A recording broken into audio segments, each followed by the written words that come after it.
esteemed honorable members of council, Chief of Staff Simmons, Deputy Chief of Staff for the Mayor's Office, Stephanie Mergler, Department Heads, Office of Management and Budget, Terrence Williams, City Auditor, and members of the public. Today is Wednesday, April the 9th, and I would like to call to order the Finance Committee meeting. This evening, there are going to be 2 budget hearings scheduled, the City Auditor's Office, then followed by the Department of Public Works, General and Water Sewer Fund.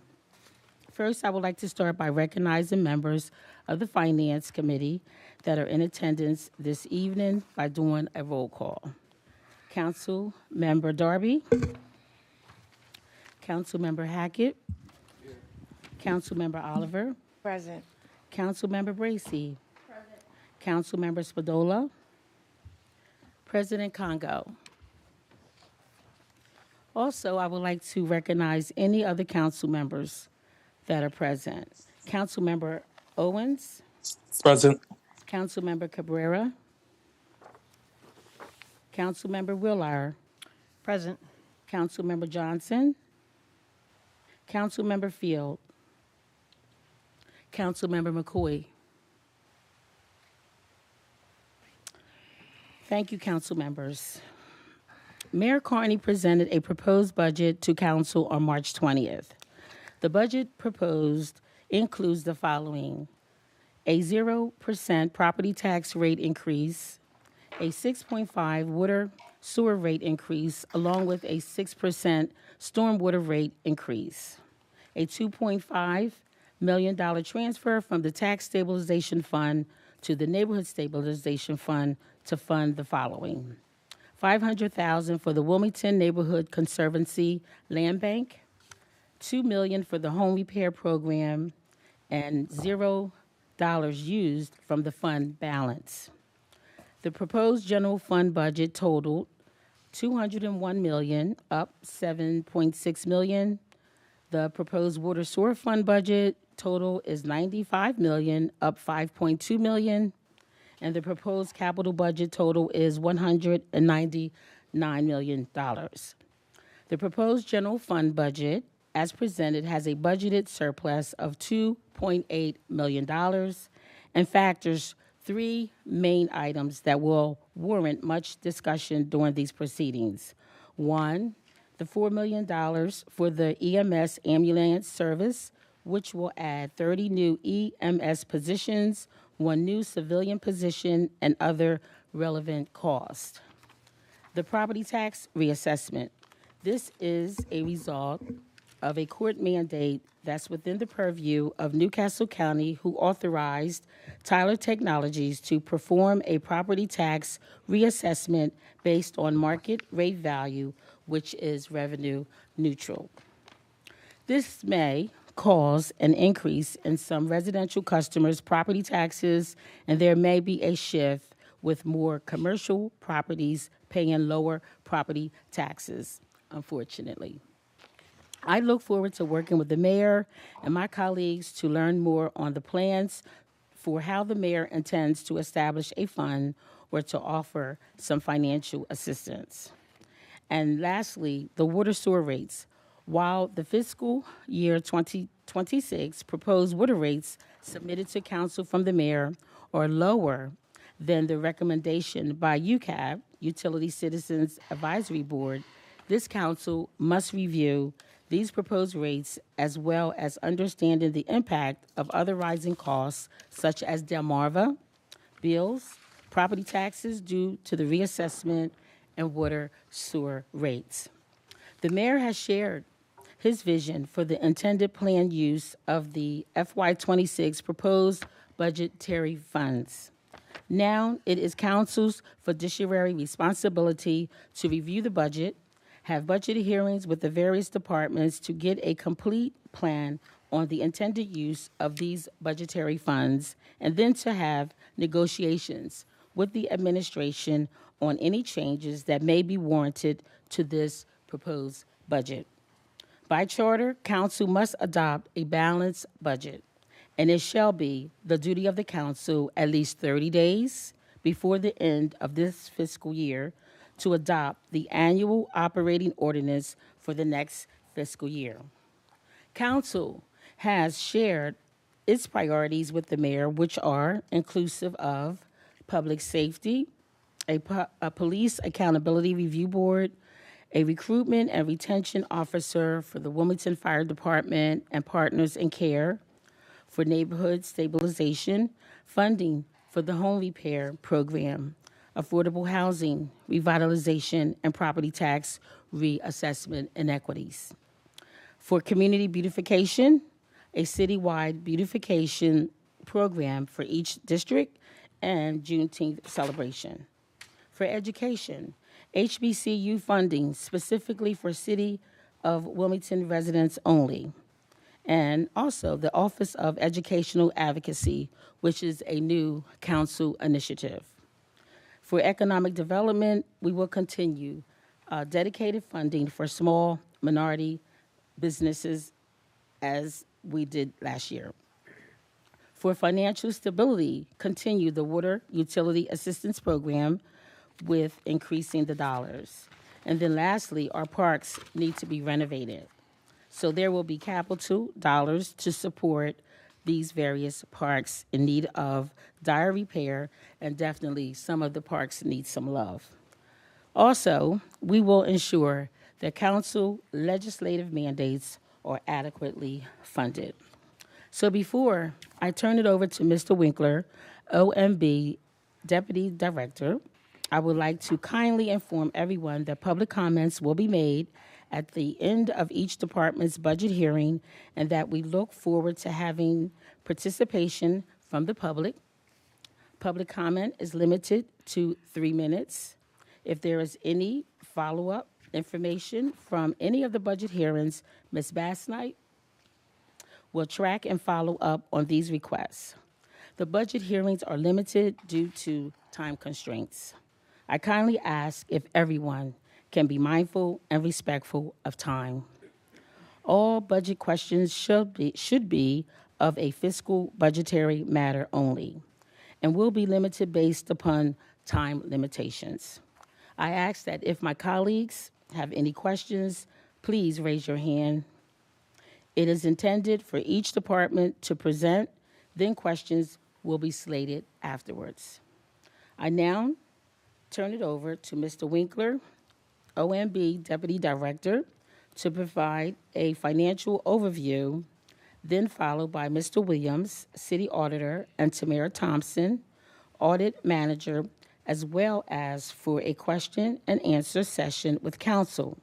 This hearing is tentatively slated for 90 minutes. And before I turn it over to Mr. Winkler, I want to acknowledge Councilmember McCoy. Mr. Winkler. All right, thank you. And good afternoon, Madam Chair, and good afternoon, members of council. Today I'll be providing an overview of the FY2026 Audit Department budget. Just waiting for that first slide to come up. All right, next slide, please. All right, so the proposed FY2026 Audit Department budget is $1.3 million across all funds, which is up $277,000, or 25.9%, compared to the FY25 budget. Next slide.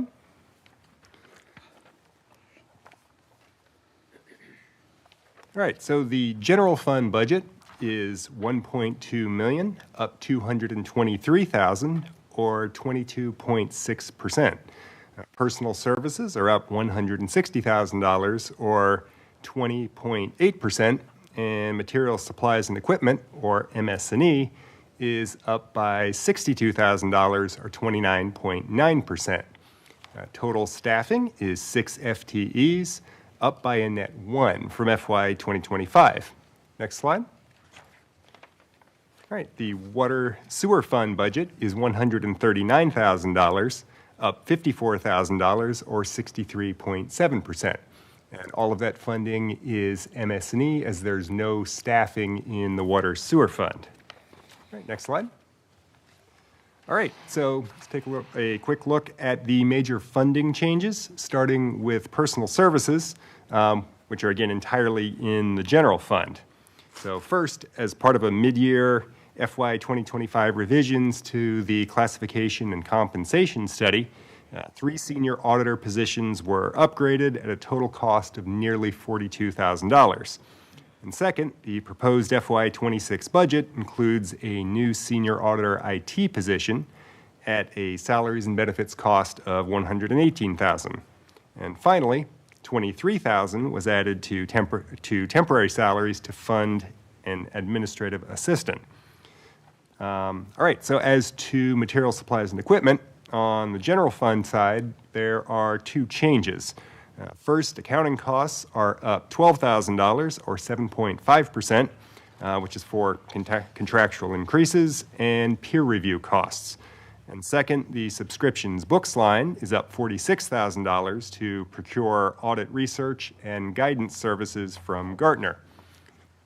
And finally, in the water sewer fund, indirect costs increased by $51,000, reflecting the new indirect cost model, which was developed by Black & Veatch. All right, those are the major audit department changes for FY 2026. Chair, the floor is yours. Okay, I believe, thank you.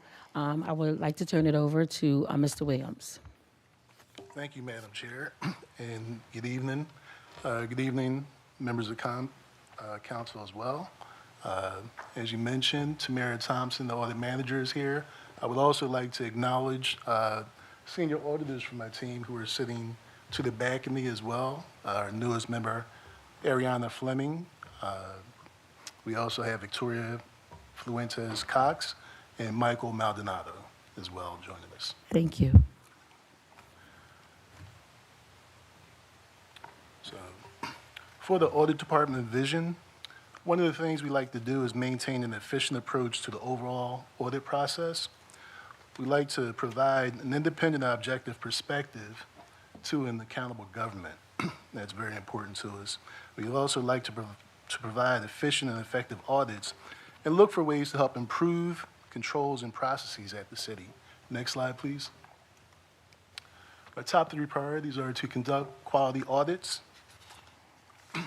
provide timely and consistent audit follow-ups with management, and also to promote awareness of the fraud hotline. Next slide, please. The top 3 performance measures with our reports are whether they're completed audits, reporting the status of management action plans, whether they're implemented, open, past due with action taken, or past due with no action taken, and also our fraud calls investigated. For this section, I'll be answering the questions that were sent to me. Okay, I will take it from here. All right, thank you. So our first question here is, considering the court-mandated property tax assessment for Newcastle County that was done by Tyler Technologies, which the methodology used is based on market rate value, can you please share any budgetary or fiscal plans to audit the data file? Please explain why or why not, and you can answer A and B. As of this moment, we do not have any plans to audit the county files because we don't have those records. That's the county's data. The city requested the information. If we get the data, we could look at it, but as of right now, that's not possible. As far as question A, I'm not sure if you want to read it or do you? Oh, you can just answer A and B. For A, again, third line, that's the data analytics tool that we use in our department. And as trusted advisors, we also have other people at the city using that tool, utilizing that tool as well. But as far as for that tool to be able to analyze data outside of the city's ERP system, that is not possible. We're not contracted with this vendor to use anyone else's ERP, to look at data in anyone else's ERP system. Just Madam Chair, Ms. M, Okay. can you speak up a little bit? Can you speak up a little? Sure. Thank you. I couldn't louder? hear. Thank you, Councilmember Sorry Oliver. about that. I mentioned third line is a city's data analytics tool, and that's utilized to analyze the data in Munis, which is the city's ERP system. The county's data is not in our system, so we can't analyze those transactions. Okay, I'll go to B if you're ready. So the question for B is specify if any possible consideration with Gartner service budgeted for $46,000. This year will be our first year utilizing Gartner services, and the property tax reassessment is out of scope for what we are contracted with them for. I mean, they work and provide advisory service for various industries, but I'm not sure if they have anything specifically involving research and analysis surrounding a county reassessment. Okay. All right. We're going to move on to number 2. Understanding the recent indirect cost study done by Black and Veatch, can you please share the new cost drivers used that resulted in cost in your water sewer fund budget increasing 384%? Based off of Black and Veatch's study, our first cost driver was audit staff time per FTE, and that was 7,315 hours spent. And the second cost driver is the number of audited items per FTE as well. Total audited items was 19. Okay. All right. We're going to move on to number 3. Can you discuss the mechanism in place to ensure that both internal and external clients are abreast of the city's fraud hotline? Share the amount of funds budgeted, specify the number of calls for FY23, FY24, and year-to-date. If any calls led to fraud investigation per year for the last 5 years, and share the number of risk assessments submitted FY23, 24, and 25. Okay. We currently have $1,000 budgeted for advertising for the fraud hotline. We have posters throughout the city. We also have information on our website, on the city, on our department's intranet site. We also advertise through TV. You can. We haven't done it yet this year. But we've used Delaware Online for just so that in this particular area that when people go online, our commercial will pop up for them. We've also used WITN as well to advertise as well. And those advertising dollars will most likely pick up being used during Fraud Awareness Week later this year. As far as the number of calls we received in FY23, we received 6 calls. In FY24, there were 4 calls. And FY25, there were also 4 calls. The calls that have led to fraud investigations during the last 5 years. In FY21, we had 4 fraud investigations. In FY22, there weren't any. In FY23, we had 2 fraud investigations. FY24, there was 1. In FY25, we have 2. Okay. All right. All right. We're going to move on to number 4. Can you discuss any proposed changes to positions, whether they're new, deleted, upgraded, any realignment, transition, downgrade, title change, salary changes, etc.?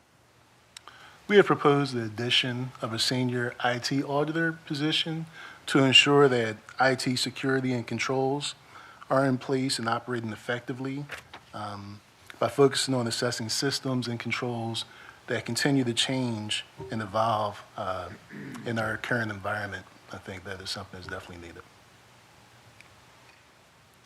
Okay. All right. Number 5, can you discuss the planned use of $248,000 budgeted in the consultant's account line across both the general and water sewer funds. A, specify the vendor name, duration of the contract, and how long the city has been doing business with this vendor. If the vendor has affiliation with inclusions of DBEs and DBEs. Madam Chair, 198,000 is budgeted to cover the cost of the city's external audit fees. The general fund represents 68% of it, which is $134,640. The water and sewer fund represents 32%, or $63,360. $35,000 is being budgeted for annual financial reporting assistance to the finance department. $9,000 is budgeted to fund additional auditing services provided by consultants as deemed necessary. We also have $6,000 is being budgeted to pay for the peer review services provided through the Association of Local Government Auditors. Belfin Lyons and Schumann, they're our external auditors, and their contract is $198,000. It's a 3-year contract with the possible 1-year extension, with the possibility of 2 1-year extensions. BLS is the firm we currently use for the external audit, and they've been our external auditors for 8 years. They do not have any DBEs, and they were the only CPA firm that actually Responded to our RFP. They're the only ones who submitted a response. Okay. One thing they did do, though, over the course of the engagement is we noticed that their staff is becoming more diverse. So although they don't have DBEs, their staff is becoming more diverse, and that's understandable because there's a shortage of accountants and people with our skill sets. So it's a lot harder to hire and retain staff, so it's understandable. Okay, all right. So we're going to move to question number 6. Before I repeat it, I want to recognize President Congo. Number 6, can you discuss the number of planned audits proposed for FY26 and the number of planned audits versus completed audits of FY24 and FY25, specifying the number of audits that will be carried over FY26, if any, the number of audits that have been done externally per year within the last 3 years. For FY26,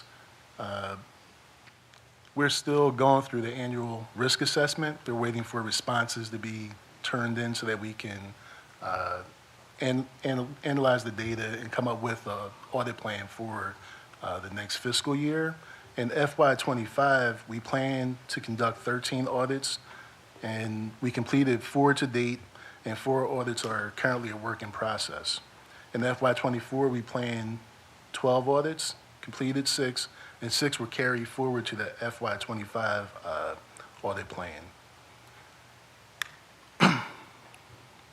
In FY26, we plan to carry forward 4 audits.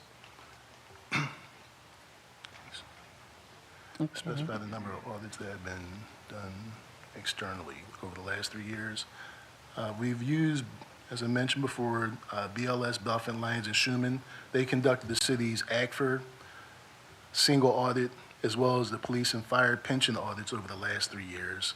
UHY conducted an audit of emergency solutions grant to Delaware Center for Homeless Veterans in FY23. Avenue Insights and Analytics, they conducted the city's Comcast franchise audit in FY24. And Victor Prospero conducted the city's ARPA funding audit in FY24 and completed the Wilmington Neighborhood Conservancy Land Bank audit in FY25. Okay, all right. And then our last question here, for all departments, provide your FY26, I see it on the screen, proposed organizational chart with the total number of employees, permanent, temporary, contract, and/or vacancies. There's only one proposed position that's not filled, and that's the senior IT audit position that's in the budget. Okay. All right. So thank you for that presentation and the thorough answers that you shared. So at this time, I'm going to turn it over to see if any of the council members have any questions. Councilmember Oliver. Thank you, Madam Chair. I had a question regarding the FY 2026 budget, senior auditor IT position. That's, what's that, 118, 45 it went up. Is that you saying that's the salary for that position? That's both salary and benefits. Okay, okay. And there was one other question. Follow-up? A follow-up, thank you. Either you skipped the share the number of risk management assessments submitted for 2023, 4, and 5. I didn't hear that question. Like you went to the next page. In FY23, we had 24 respondents. In FY24, we had 20 respondents. And in FY25, we had 15 respondents. Thank you, Madam Chair, that'll be all. You're welcome. Councilmember Hackett and then Councilmember McCoy. Once again, thank you so much for coming and presenting. Truly appreciate it. Really don't have any question. Well, I did have a question on the water sewer fund and direct costs, but it's there explaining exactly what it's for. I do want to mention, like I said before, in the finance report that they gave, I'm working with Tony Allen down at Delaware State University. Hopefully we can have our own Wilmington City Council career day so that we can get some of those kids to work in the city of Wilmington because, as you know, we all got problems with recruitment. So I'm here to try to figure out how we can help with that, and hopefully your department can sign on to that. Definitely will. And I know tomorrow is a busy day for us because we have our audit review committee. Yeah. But in the evening, I'm actually going to a high school for a fair day, career fair day, and talking with students about the auditing profession. Yeah, and can I get a follow-up? Yes. Oh, I also want to say, Ms. Fleming over there, she actually came from one of my companies, so I'm glad to see her with the city of Wilmington now. And hopefully this is a great start seeing some young people come into the city of Wilmington and working. So great job and congratulations on that. Congratulations on a new position. Thank you, Councilman. Yes. Councilmember McCoy. Thank you, Madam Chair. My question is on, what's this? Question number 3.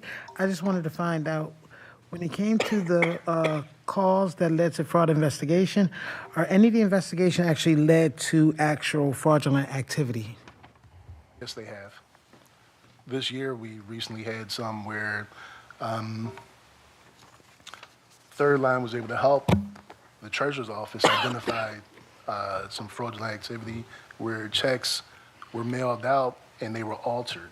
And we were able to get the appropriate people involved and to make sure that the city didn't lose any revenue because of it.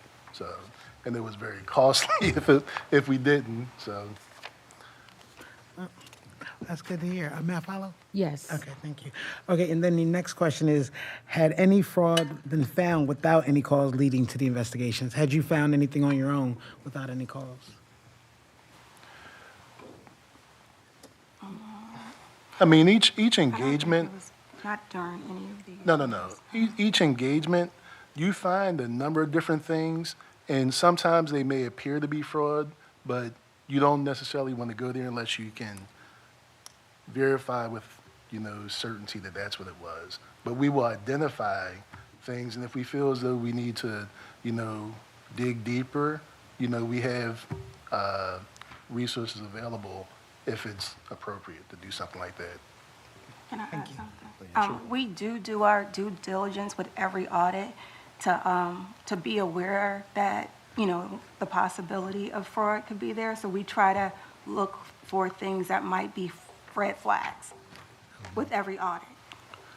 Similar to like we do an annual risk assessment, each engagement we do a risk assessment, and when it's necessary, we also do a fraud risk assessment as well. Councilmember Willard. Thank you, Madam Chair. I just had a question about the property tax assessments. So it looks like question number 1 is about whether or not the audit department has any plan to audit. And I see here that the answer is because you don't have access to the county's data, but didn't the county send that data to the city? If I may. Yes. Stephanie Mergler, Deputy Chief of Staff. We have received the data, the preliminary data with the actual assessments. So the assessed value, the lump sum assessed value from the county.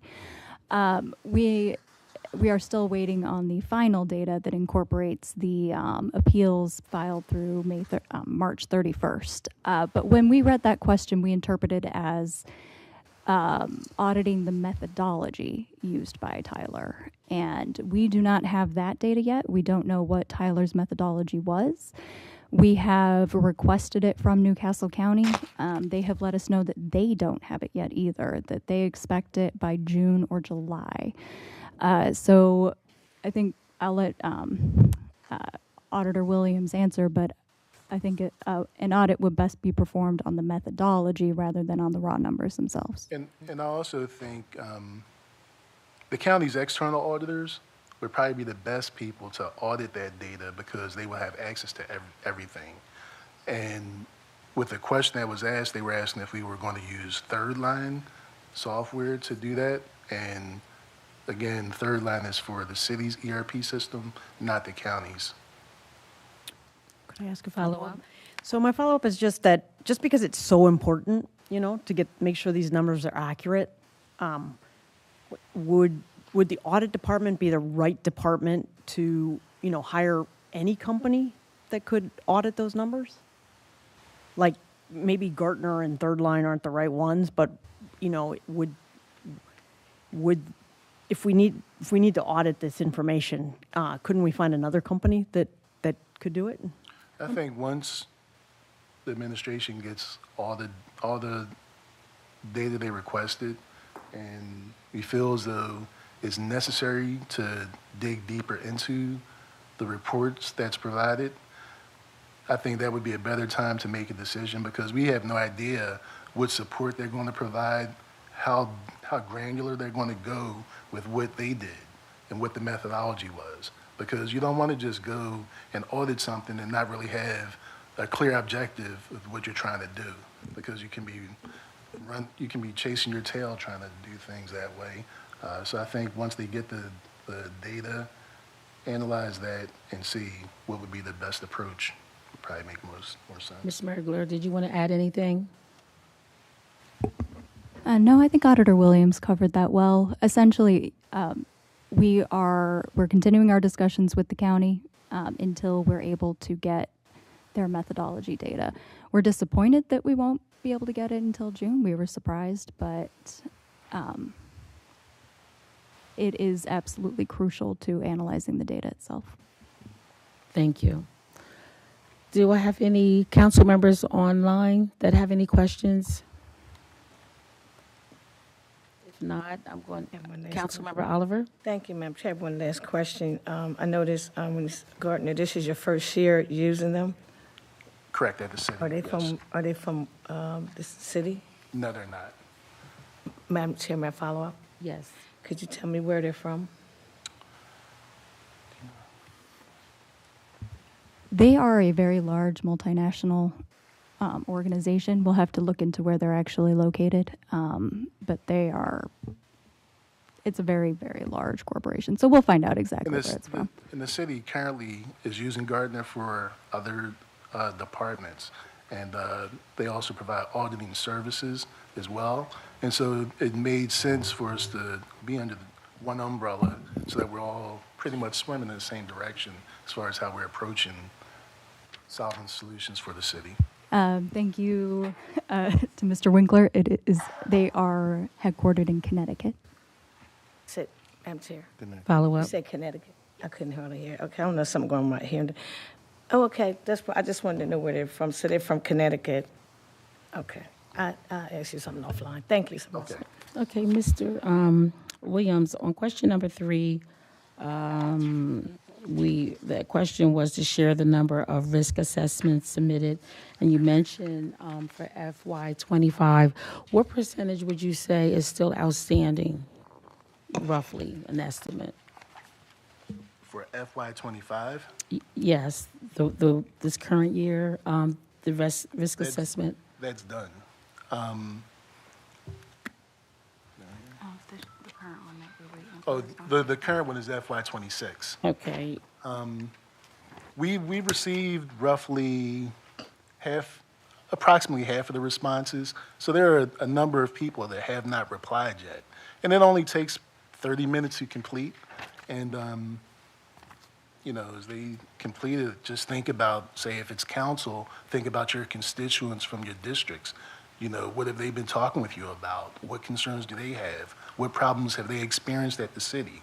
What type of things are affecting their districts as far as from a climate perspective, if you have flooding or things of that nature, A few years ago, we dealt with the pandemic. Well, we know there's an outbreak with the measles currently in parts of the country. Do you think that can impact Wilmington? Bird flu is another thing. I mean, you have a number of things that you can think about and provide valuable feedback that can help us figure out what the audit plan should look like in the next fiscal year. So you have a voice, and, we need people to take about 30 minutes and complete it, and it will be extremely helpful for us. and so, thank you. And so what do you actually do with that information? As we gather the information for the risk assessment, we use a weighted average to come up with the audit plan for the next fiscal year. So that's pretty much letting us know what are the high-risk areas potentially impacting the city. Now, we may adjust it throughout the year because some things that may have been high risk at one time, you may find out that it's no longer considered high risk, and something else may jump ahead and be urgent and require us to pay attention to. Okay, so we definitely need to get those assessments in, right? Yes. Okay, all It's very right. critical. Yes, Councilmember McCoy? Thank you, Madam Chair. I had another question. Sure. I didn't know whether or not, I don't think I have enough clarity on number 2, when we talked about the cost drivers from the indirect cost study done by Black and Veatch, share the cost drivers. So I'm believing this is basically for a full-time employee, I'll spend 7,315 hours, but is that what that means? That's over multiple years. Okay. And then on 19 items, is that an abnormal amount of items to be audited? Like, I'm not certain what this means, I'm sorry. Audit is not what I do. I think Black and Veatch would probably be I think that maybe the answer would have been more helpful if we had included the ratio of water to general fund in that answer. I guess if that would make sense, because I mean, what the study does is it looks at how much time they're spending on water-related versus general fund-related activities. So the report looked at the number of audits that were done and the number of hours spent by each auditor, and found what ratio of time was spent on the water sewer fund. But that will definitely be covered in depth on April 30th by Black and Veatch. Okay. May I follow? Yes, follow up, please. So, are we just basically looking at, I guess, how long we're spending on? Are we actually billing this? I'm just trying to figure out how we came up with 7,315. Such a specific number, you mean? Yes. That's a good question. I'm not sure. how That's you a built the count model. of our audit hours for that time period. So amount of hours spent working on a particular audit multiplied times the number of, added together for the number of years that we were covering. So that's why it's that number. But I think the question was essentially, do you track your time on a granular level, or is that an estimate of the hours spent? We track our time more of on an estimate. We used to do it more detailed, and we probably will go back to that method, but it was an estimate at that time, based on how many budgeted hours we had for each audit. Okay. And I'm sorry, and the number was, not following. Oh. And the number was 19. And so I wanted to know whether or not, is that an abnormal amount? Is that a lot? Or that's kind of like normal, which you would probably do over I guess however much, how much time was this? You said it was over a certain amount of years. How many years was it? It was for 2 fiscal years. Okay. Okay. All right, Ms. Bass Knight? Yeah, and just to add a little bit more clarity. So the whole purpose, of that question, is because it went up 384%. So based upon the information that Ms. Tamara had just mentioned is, it means more of their time was spent on the water sewer side versus like the general fund, right? So as they were doing more audits over those 2 years, a lot of those audits could pertain to items of the water sewer nature. So that's the reason that cost was more charged to the water sewer fund. So that's what we was trying to bring out with that question as far as the cost driver. And ahead. those numbers potentially could be low because we've had high turnover during that time frame as well. So if we were fully staffed, the number potentially could be higher. Okay. All right, Yeah. Ms. Bass Knight? Yeah, and I just wanted to go back to question number one regarding the property tax assessment as far as like the audit as well as like third line in Gartner. Realizing that we don't have the data file, considering that this is such a hot topic, and once you have the opportunity to look at your 2026 audit plan, if perhaps there could be some type of consideration, from the audit review committee, it's a possibility. We don't know now, but it is a concern of council. So that was, that's where we're trying to get to with these questions, just basically to drive discussion. We definitely reserve the right to, adjust the audit plan. As I mentioned, we do an annual risk assessment, but throughout the year, we massage it based on the risk. And if this is something that we feel as though definitely requires our attention, we reserve the right to make a change and to possibly, look at it. So, Follow up? Yes, just one other thing. And Mr. Wins, you talked about the fraud hotline. Is there a number for like external people like to call if they think of some type of fraud? So that people know it's just not internal, but also external people also have the ability. the number is Yeah. for anyone. Okay. And it's posted, it's on our website. It's also, Toll free. it's a toll-free number. We also have a website that they can use as well. Okay, thank you. Okay. Is that it? Thank you. Okay. All right. I don't see any hands up online. Is that correct? All right. Okay. So I'm going to go to the public at this time. Does anyone in the public have any comments? Anyone? Okay. I'm going to bring it back to the council members in the room before we close out. Any other questions? Okay. All right. Well, thank you, Mr. Williams, for this thorough presentation and sharing with us the answers. And we're hoping that you get the rest of those assessments in so you can begin to tally up what is needed for the next one and whatever else is needed. And so I also want to thank Mr. Winkler, OMB Deputy Director, as well as yourself and Ms. Tamara Thompson for presenting this evening. And again, if any follow-up information is needed, we're asking that you please provide any questions, answers, et cetera, to Ms. Bass-Knight, and she will make sure she tracks that information. So at this time, we are going to take thank you, everyone, and we're going to take a 10-minute break and return at 5:30, council members. Thank you. Thank you, Madam Chair. You're welcome.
And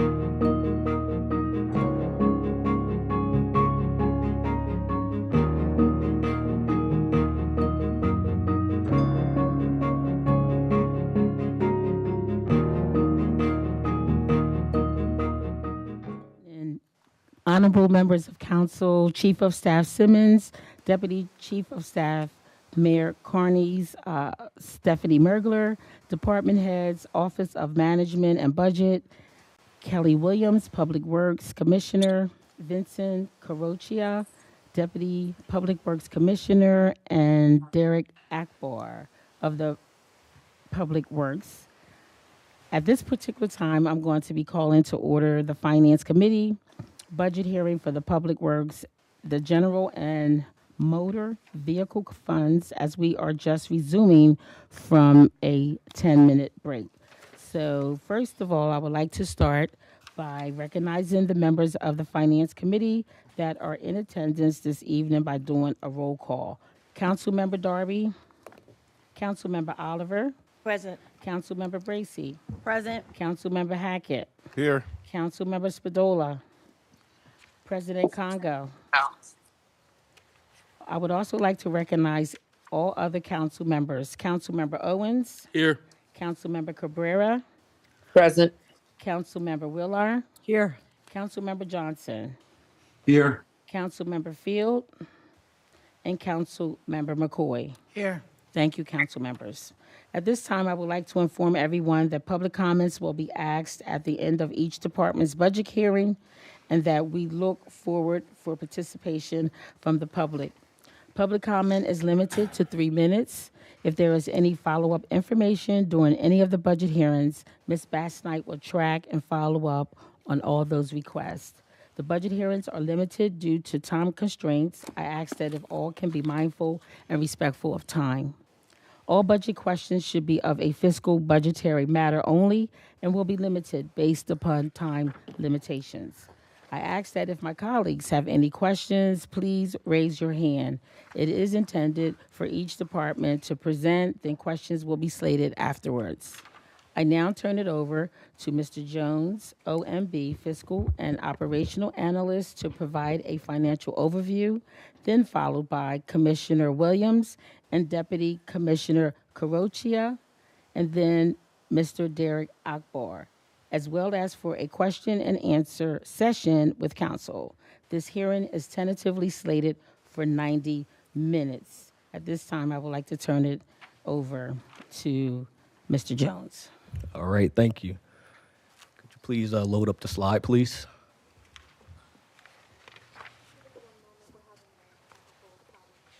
They're having a technical problem. Hold on, please. All right. Good evening, Madam Chair, Council President, Council Chief of Staff, and honorable members of City Council. This evening, I will present the Department of Public Works proposed operating budget for FY 2026 on behalf of the Office of Management and Budget. Next slide. All right. Public Works proposed operating budget request, which includes both the general and motor vehicle fund, is just over $40.8 million combined. Now, and up on the screen, we have the general fund. The department is requesting a total budget of $31.4 million, which is an increase of $1.47 million over the FY 2025 budget. Overall, personal services increased by roughly $675,800, while materials, supplies, and equipment, or MS&E, increased by around $546,400 compared to the last fiscal year. Next slide. For personal services, there was an FY 2025 mid-year realignment that took place, costing roughly $38,000 to the general fund and was implemented as part of the revisions to the compensation and classification study. This resulted in position upgrades and salary equity adjustments that impacted 8 positions in the general fund, 3 of which are split funded with the water sewer fund. Total staffing for FY 2026 remained flat, but included the downgrade of 4 vacant equipment operators within the street cleaning division. These positions were downgraded to general labor 3s at a savings of $30,000. This downgrade was made to remove some of the hiring challenges associated with the CDL requirement. Below that, we have the salary and wages account group, which rose roughly by a net $416,000, primarily due to the cost of living adjustments, anniversary steps, as well as annual reviews for executives and managers. I would also like to note that included in that total was $32,000 allocated to temporary salaries for limited service employees, or LSC, for support to the admin division and sanitation divisions. Total employee benefits also increased by a net $297,000 due to the rise in healthcare costs, mainly hospitalization costs as projected by USI, the city's healthcare insurance consultant. Next slide. Okay. Now on to MS&E. Combined, water, sewer utility, and stormwater utility increased by around $160,000. These costs reflect the general fund usage of water, sewer, and stormwater services. There was also a $145,000 increase in repairs to building and structures account line due to the annual contract agreement with asset management for equipment repairs and replacements, as well as ongoing maintenance for the 18-year-old municipal service complex. These repairs included items such as HVAC replacements, mechanical room repairs, and replacement of fleet garage doors. Next. Green space maintenance increased by $75,000 due to increased public requests for tree-related sidewalk replacements. Additionally, there's a $69,500 increase in building and maintenance costs for the city-county building, with Newcastle County sharing 30% of the costs. The electricity account line was to decrease by roughly $52,000 to align with prior fiscal year expenditure trends. Next slide. Contracted maintenance increased by $40,400 to fund the maintenance agreement for the brine making machines, which assist during the winter months' icy road conditions. This will also cover engineering and design costs to replace the current filling brine tanks. In response to hiring challenges in unfilled critical positions, temporary agencies were increased by $35,000. The consultants line increased by $21,000 for traffic studies within the transportation division and to support grant writing, staff development, and staff retention support for the administration division. Next slide. Lastly, in the general fund, the Xmas lights and other decoration account line increased by $19,000 for holiday decoration, maintenance, and replacement of street tree lights on Market Street, 8th Street, 4th Street, and 4th Street, which remain lit year-round. Debt service increased by a net $91,000, mainly due to estimated principal and interest payments on the 2025 ban, which is the bond anticipated note. All right.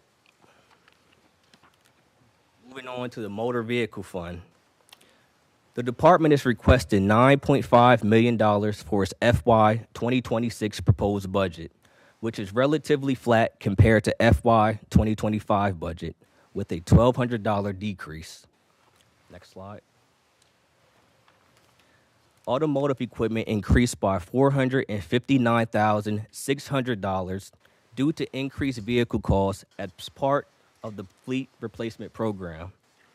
Listed on the slide are the departmental vehicle requests and the associated vehicle costs. Licenses and inspections requested 4 replacement vehicle upgrades to its fleet to assist with daily operations. Additionally, land use and planning also added 2 replacement vehicle upgrades. Public Works added a mini excavator to assist with projects in tight working areas and a trailer for transporting the equipment to various sites, while Parks and Recreation added 3 tractors to assist with mulching, debris removal, and snow removal. Lastly, repairs to equipment increased by about $79,500 for non-target repairs to fleet equipment, higher parts costs, labor expenses, and vendor services. That concludes my overview of the Department of Public Works General and Motor Vehicle Fund's proposed FY 2026 budget. Thank you. I return the floor back to the chair. All right. I believe we're going to turn it over now to Commissioner Williams. Thank you. Good evening, Madam Chair, members of City Council, Council President, Council staff, and of course, members of the public. My name's Kelly Williams. I'm the Commissioner of Public Works. I appreciate your time this afternoon to review and discuss Public Works General Fund and Motor Vehicle Fund budgets. We appreciate the opportunity. Sitting next to me is Vince Caroccia, the Deputy Commissioner, and Mr. Derek Akbar, Administrative Services Director. I'd also like to recognize the Public Works Directors in the audience, Jason Leary and Steve Weber, team member Denise Johnson, and of course, our Administrative Assistant, Tina Romano Austin. Thank you for attending. I'm going to just go over the general information of Public Works, and then I'm going to turn it over to Deputy Commissioner Caroccia to answer the questions. Okay. The Department of Public Works, the mission of the department is to operate and maintain critical infrastructure and facilities, provide superior service for our customers, and promote resiliency.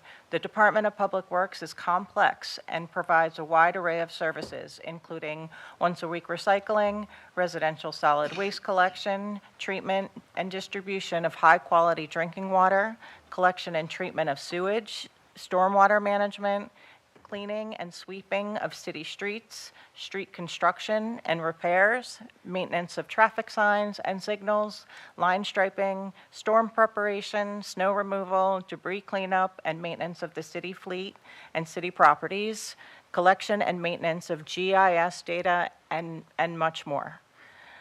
Our vision is to provide superior services with respect, integrity, and with the responsiveness that every customer deserves. Our priorities for fiscal year 2026 in the general fund include the Beautiful City Initiative, keeping our city clean, reduce trash, and increase recycling, stop illegal dumping, improving our sidewalks, repaving and repairing our city streets, planting trees, maintaining gateways, and supporting the community's efforts to beautify our city. Another priority is infrastructure improvement program. We are looking to capitalize on funding and partnering opportunities that become available to improve City of Wilmington streets and sidewalks. We also continue our street paving and reconstruction and ADA curb ramp installations. Our performance measures, we collect over 100 data points that are analyzed about every 2 weeks.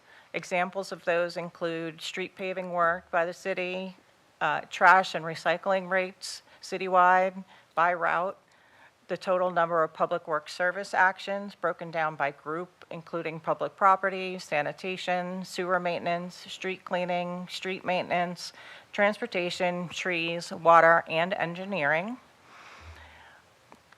We collect data regarding our fleet vehicle performance and the availability of fleet, the percent of public works service actions closed by group, and the median number of days it takes. Specific service tasks totals broken down by tasks such as special pickup, catch basins block, dead animal removal, water leaks, sewer backups, potholes, trash mist, recycling mist, yard waste request, illegal dumping, requests for new trash or recycle bins. We track the public works service requests by council district and the overtime usage by division. These are just a few of the examples that we collect for performance measures. I'd like to now hand it over to Deputy Commissioner Caroccia. All right. Well, thank you, Commissioner Williams, for that very in-depth overview and mission and vision. So for Mr. Caraccia, yes, Commissioner. Okay. Question number 1. Let's discuss the city's financial condition for street paving and whether there is adequate funding, and specify any plans for a bond anticipation note if warranted. And please specify the city's status for ADA curb ramp installations and provide the percentage that is remaining to be completed and the time frame for completion. Okay. So in response, remaining band funds for the FY22 and FY24's capital improvement programs for street paving and reconstruction total $2.715 million. The remaining band funds for ADA curb ramp and sidewalk compliance total $1.183 million. We do keep a complete list of all of the ADA improvements completed under our contracts. However, without performing an ADA assessment of the city network, it would be difficult to provide a percentage to completion. There are other outside entities that have also completed ADA ramp work within the city that we don't get locations for, making it to give a difficult accurate count.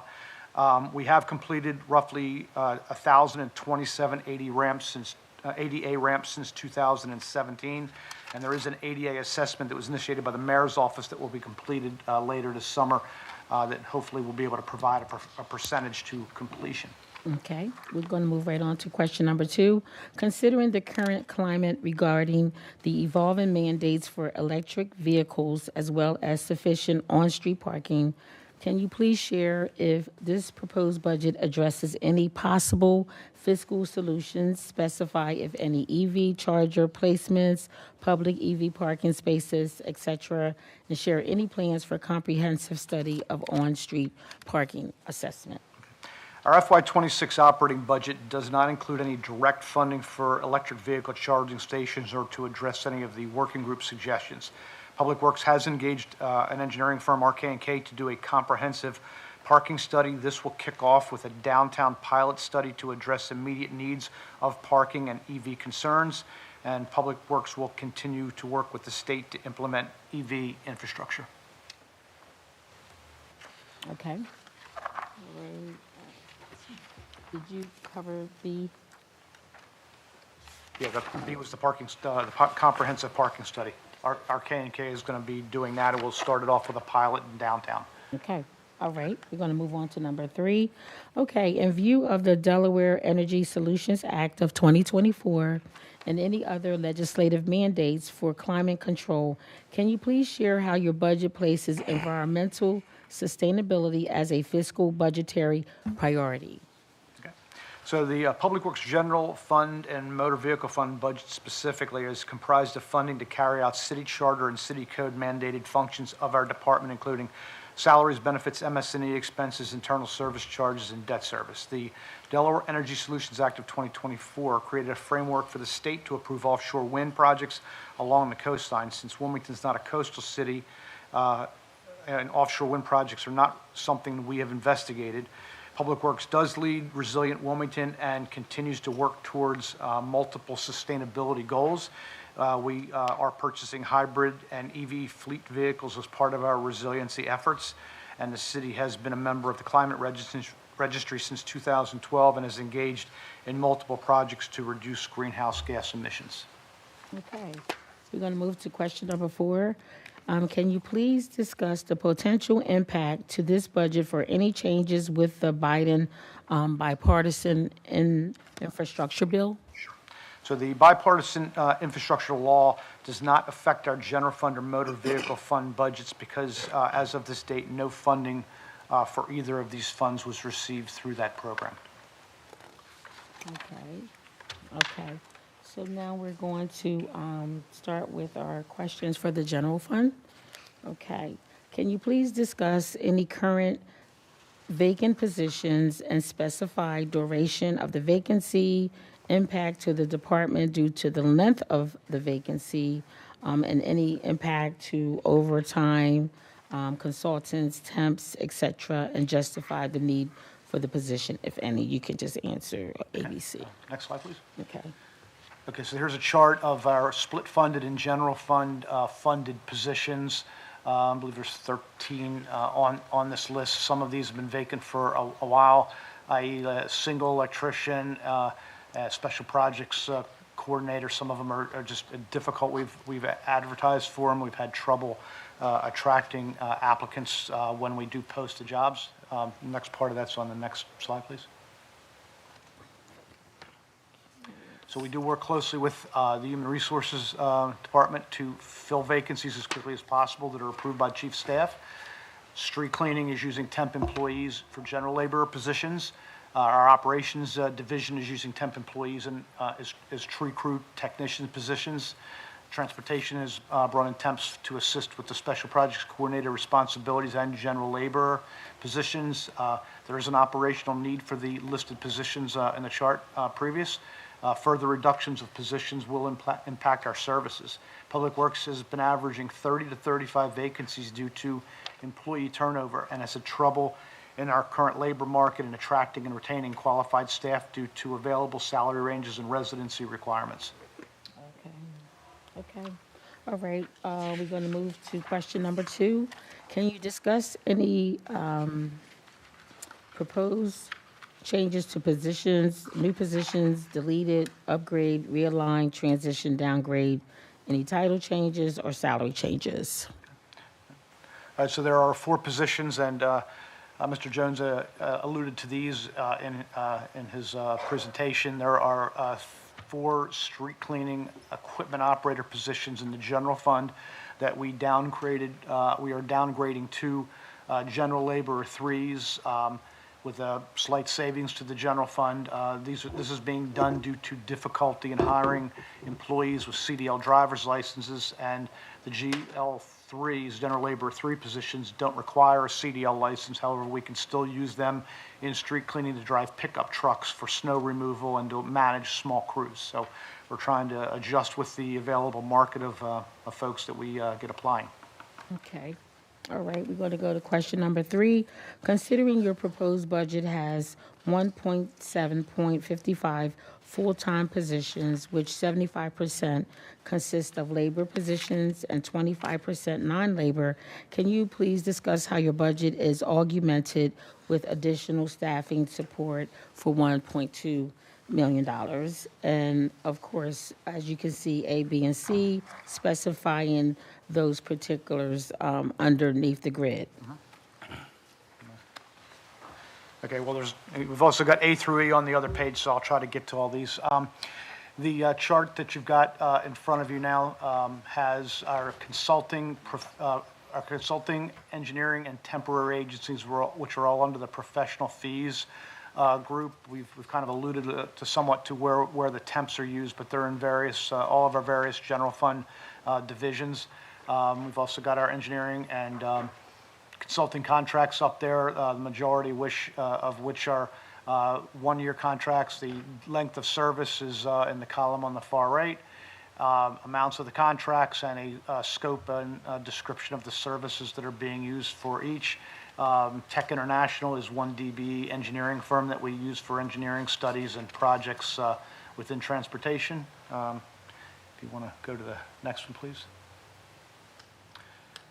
Integrity staffing, these are the temp agency employees in the top chart. Length of service with us and the hourly rate that we're paying Integrity for them.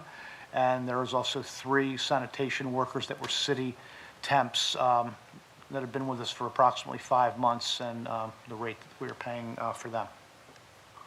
Next, please. So Public Works managers, we bring in the necessary assistance that we need for a project at hand. Specific expertise is often required for which we don't have someone on staff that can design or engineer a specific project. And by using outside engineers, the design liability for projects is assumed by the engineer of record and not the Public Works manager. With the large number of projects that are ongoing, there are not enough project managers on staff, so our staff manages outside engineers and consultants to assure tasks and projects are completed successfully.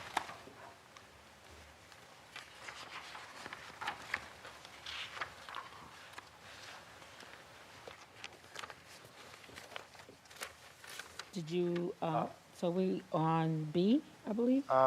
Question 4. Oh, we'll, Question, okay. yeah, we Let's see rolled through it here. pretty quick. All right, so question 4. Chair, she had mentioned B. Did you talk about which one were DBEs? Yeah, the Tech International, the one that was highlighted and bolded in the chart is a DB engineering firm that Okay. we do business with. That's okay. All right. So number 4, can you please discuss the planned use of the $471,000 budgeted for overtime and the mechanisms in place to control overtime?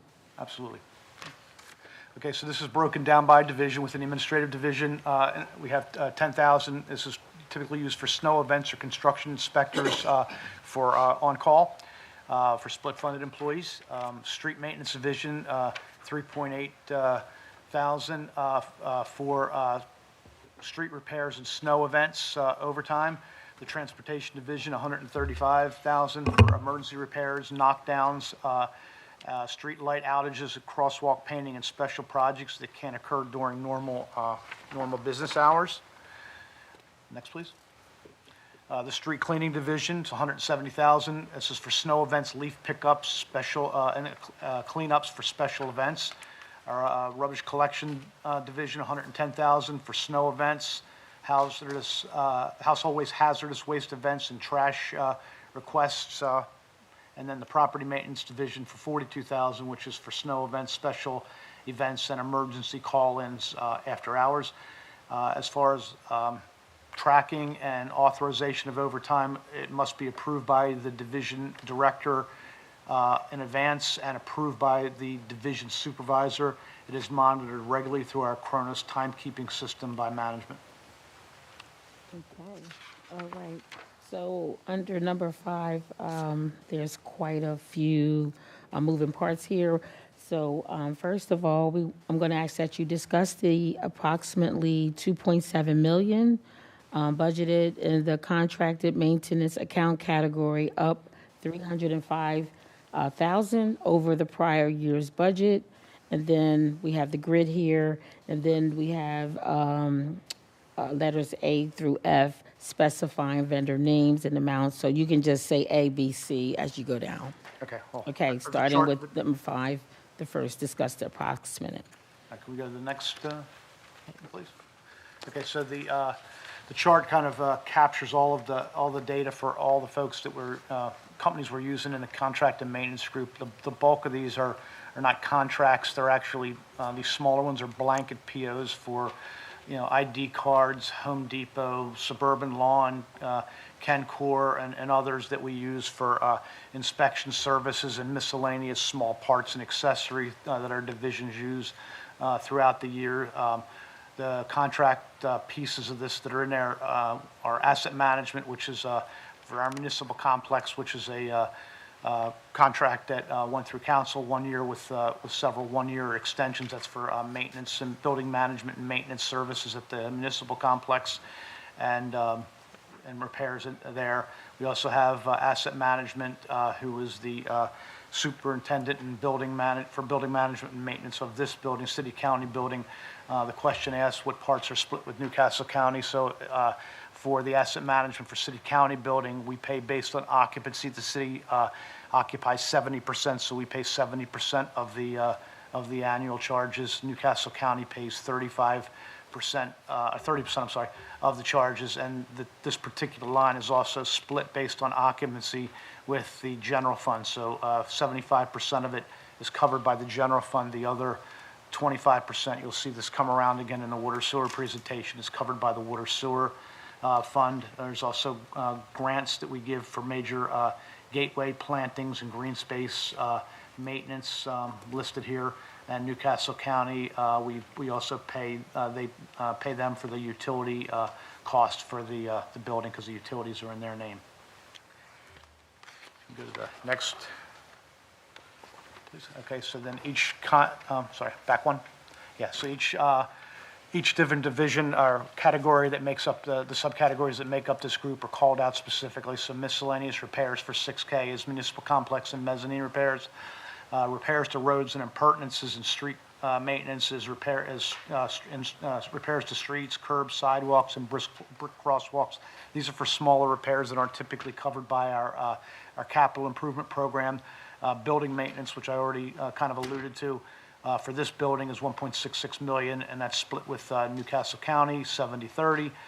There's camera maintenance for building surveillance system, and then the electricity and utility costs that we split with Newcastle County, and green space maintenance, which is contracts for the major gateway plannings into the city, as well as public requested tree-related sidewalk work, and then there's also Riverfront and Christina River Bridge approach gateways that we are responsible for maintaining through agreements with DelDOT. Next, please. And to round this out, repairs to equipment at 41K, which is HVAC, plumbing, and elevator, repairs for municipal complex, inspections for winches, and repairs to small mechanical equipment down there, and then also the repairs to buildings and structures at the municipal complex that I alluded to with asset management, and that is for management and maintenance services for that entire complex. Okay, and there was also some subcategories to that question pertaining to a mice problem. So that problem that occurred last year was attributed to concrete repairs that have been occurring in the parking garage. Now that this project is completed, there have not been any reports of mice in City County building. And Colonial Parking is also maintaining rodent traps in the parking garage to minimize mice getting into the upper floors of the City County and the state buildings. That is something that they kind of let go that we told them they needed to maintain. The process, I'd asked about the process for sidewalk replacements. So the process for publicly requested tree sidewalk replacement requires that a 311 service request be entered into CityWorks, which is our asset management and tracking program, or that there's an emergency tree removal. In most cases, there's damage done to a large portion of the sidewalk when the trees are uprooted. So the stump and roots are large. We bring a contractor in to have those removed. Then after the tree-related work's done, a concrete contractor is called in to provide a quote and then replace concrete. We did budget an additional $15,000 under repairs to roads and appurtenances for FY2026. And we also asked about the Amoresco project. This was something that was based on building occupancy, so 70% city, 30% Newcastle County. The debt service for this project has been fully paid off several years ago. And the improvements made as part of it to this building resulted in lower overall energy costs due to upgrades to our heating system and to replacement of lighting throughout the building. Okay, all right. Thank you for covering all of those from A through F. So, all right, we're going to go to question number 6. The $2.2 million budgeted and other fees pertaining to landfill fees and recycling. Can you specify the total tonnage for the landfill for the last 2 years and the correlating fee? Share the number of special pickups within the last 2 years and amount of revenue collected, and then specify the number of households that are due for recycling can upgrades. Okay. All right, so here you have 2 charts in front of you on the screen. Landfill fees for this year are budgeted at $1.96 million, and that encompasses disposal of approximately 28,000 tons at $70 per ton. For fiscal year 2023, tonnage is on the chart. That was $71 a ton was the tipping fee then. At 24, tonnage slightly higher was $72 a ton. Fiscal 25 year to date, we're about 19,292 so far at $70 a ton. So next year we're at the same $70 a ton, no increase in the tipping fee. For the special pickups, the number is listed by year, and the revenue that was collected for fiscal 23, 24, and FY25 year to date. Next slide, please. And the recycle bank program is budgeted at $255,000. This covers cart replacement and inventory of our first and second generation trash and recycling carts. Annually, approximately 10% of the first generation carts are replaced. There were a total of 19,200 carts in July of 21. 9,983 first generation recycle carts have been replaced to date. Also, the proprietary software and equipment upkeep are included in the requested budget. Okay. Let's see. We on question number 7. With electricity costs budgeted for $2.3 million citywide across both general and water sewer funds, can you discuss if performance guarantees have been met and whether the solar panels that has been used on some city sites have provided any cost savings, and specify any additional costs budgeted for electricity considering the increase anticipated for Delmarva? Okay, so our costs for electricity have been managed through our procurement process with Enstrata Analytics. We have issued an RFP for electricity for FY26 and expect supply costs to be approximately 6.9% higher based on the current market conditions. The solar arrays are located at our municipal complex and at the Porter Filter Plant, and they have lowered our electricity costs by reducing the amount of power that we purchase off the grid. Post Honeywell, there are no guarantees. FY26 budgets for electricity were set based on anticipated usage based on the last 12 months of actual expenses. No additional Delmarva power anticipated charges were included since these have not yet been approved by the Public Service Commission. Okay, all right. We're going to move on to question number 8. Discuss, please, the projected funding slated for municipal street aid and share the number of LED street lighting slated to be installed in FY25 and projected in FY26 per district. Okay, so the FY26 municipal street aid is budgeted at the same level as this year, which is 1.15154. This funding is used for electricity costs for our street lights and signals. There are approximately 1,000 city-owned street lights will continue to be converted to LEDs through FY25. There are lights these are lights where problems were encountered during our initial run-through with CyberLink train and required additional electrical work to make them operational. That work is progressing, as I said, through this fiscal year. Privately owned streetlights located within the city's right-of-way are being moved to the city's account and converted to LEDs as well. This work continued with CyberLink train in FY25. The LED conversion has been substantially completed at this point, or will be by June 30th, and we are awaiting final reporting from CyberLink train and Delmarva to confirm project completion. Okay, thank you. Question number 9. Can you please discuss the planned use of $790,000 budgeted between the account categories of miscellaneous materials, supplies, and parts, construction and repairs, and the equipment account groupings, and specify the amount of funds expended for the SALT contract in the last 2 years and year-to-date, and share the amount of funds budgeted citywide pertaining to snow removal, inclusive of salt grind and equipment rental. So this construction repairs group is broken down as follows. And transportation, traffic signs and signals for $180K, and this is for miscellaneous LEDs, reflective signs, and signal heads. And this also covers the communication costs from DelDOT to host the city's traffic control system. Roadway markings for $16.5. This is for pavement markings, including straight line striping and crosswalks, stop bars, and material supplies roads. $262K, this is road salt sand for snow events and chemical spills and ice bite solution to enhance brine effectiveness. Next, please. Okay. Furniture, fixtures, and office equipment make up the equipment group at $17.8 for miscellaneous office equipment for all of our general fund divisions, and other non-capitalized equipment at $74.5. Covers traffic coordination equipment, backpack blowers, weed whackers, small mowers, and polybrine tanks, and small yard equipment for alleyway maintenance in the sanitation division. Next, please. Okay. The road salt is broken down by year. In fiscal year 2023, it was only $1,306. We didn't really use much salt, obviously. In fiscal 24, we were at $117,519, and so far for fiscal 25 to date, we're at $139,438.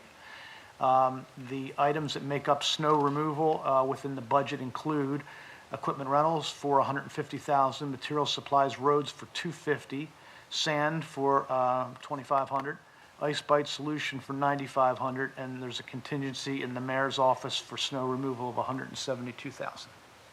Okay, thank you. All right, we're going to move on to question number 10. Can you discuss the planned use of $413,000 budgeted in the miscellaneous services account grouping? Please specify the vendor name, amount of contract, expiration date, length of contract, and all of these other A, B, C, and Ds under question number 10.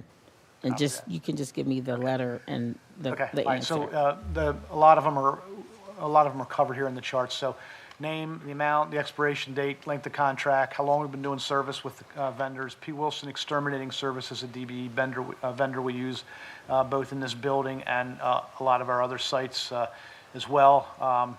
Again, various items that make up miscellaneous services. Security guard contract is one of the few contracts on there that's at our municipal complex. Next, please. Within the various divisions, traffic calming studies, $100K was added by council request to FY25 budget to contract and maintenance service. Transportation is awaiting a report from Arcane K on traffic calming measures appropriate for a dense urban environment on a case-by-case basis. Mayor's Office and Public Works have gone on record that speed bumps and similar measures are not appropriate for the city. Under the surveillance cameras, Public Works does not have any cameras that are on the network utilized by police department. The police department has provided us video from various locations when illegal dumping has occurred. Public Works does have 5 trail cams that can be temporarily placed to capture illegal dumping. They are currently being used by WPD. Unfortunately, we don't. This is a problem with this. We don't have enforcement rights to do anything. Even if we catch the people on camera doing something, we have to engage WPD or license and inspection to be able to enforce anything. So that's become a problem. Years ago, we did have somebody from PD that was assigned to us, and at one point we were working closely with DENREC, but that's just not the case anymore. Okay. All right, we're going to move on to question number 11. Can you discuss the number of parking meters slated for replacement with kiosk in FY26, if any, and specify what occurs with removal and/or reuse of single-space meter poles and equipment and any impact to budget? All right, so the Transportation Division is working closely with Finance to purchase additional multi-space kiosks for downtown and the riverfront. The remaining areas of the city will be regulated by various parking limit signage. New kiosks were purchased in FY23 and should be fully operational this fiscal year, so that's by June 30th. The budget estimate to complete the conversion to multi-space kiosks is $400,000, and that includes the purchase of 40 additional kiosks. The stockpile of the newest models of our single-space meters are going to be retained and used as spares to replace meters that fail on individual ADA spaces. We left individual meters on the ADA parking spots where they occur throughout the city. The remaining meters will be scrapped. Okay. All right, so we're going to go to motor vehicle fund. So we're going to pick up with question number 12. Can you discuss the $6.6 million budgeted for motor vehicle fleet replacement plan and provide any additions, deletions, modifications to the city's motor vehicle fleet per department, specified costs, and if any of the additional vehicles that are hybrid and/or electric vehicles? Next, please. So this is across the next 2 charts. So there's a breakdown by the unit being replaced, the department it's in, what year the vehicle is, a description of the vehicle, and the estimated replacement cost. Next, please. This is the second half of it. The vehicles that were added are also the same ones that Mr. Jones alluded to in his presentation, and they're listed at the bottom of the list as added under the unit number since we haven't been received and we haven't assigned a unit to them. Those are the estimated prices based on the state contract pricing and or the type of equipment based on the estimates that we received. Next slide, please.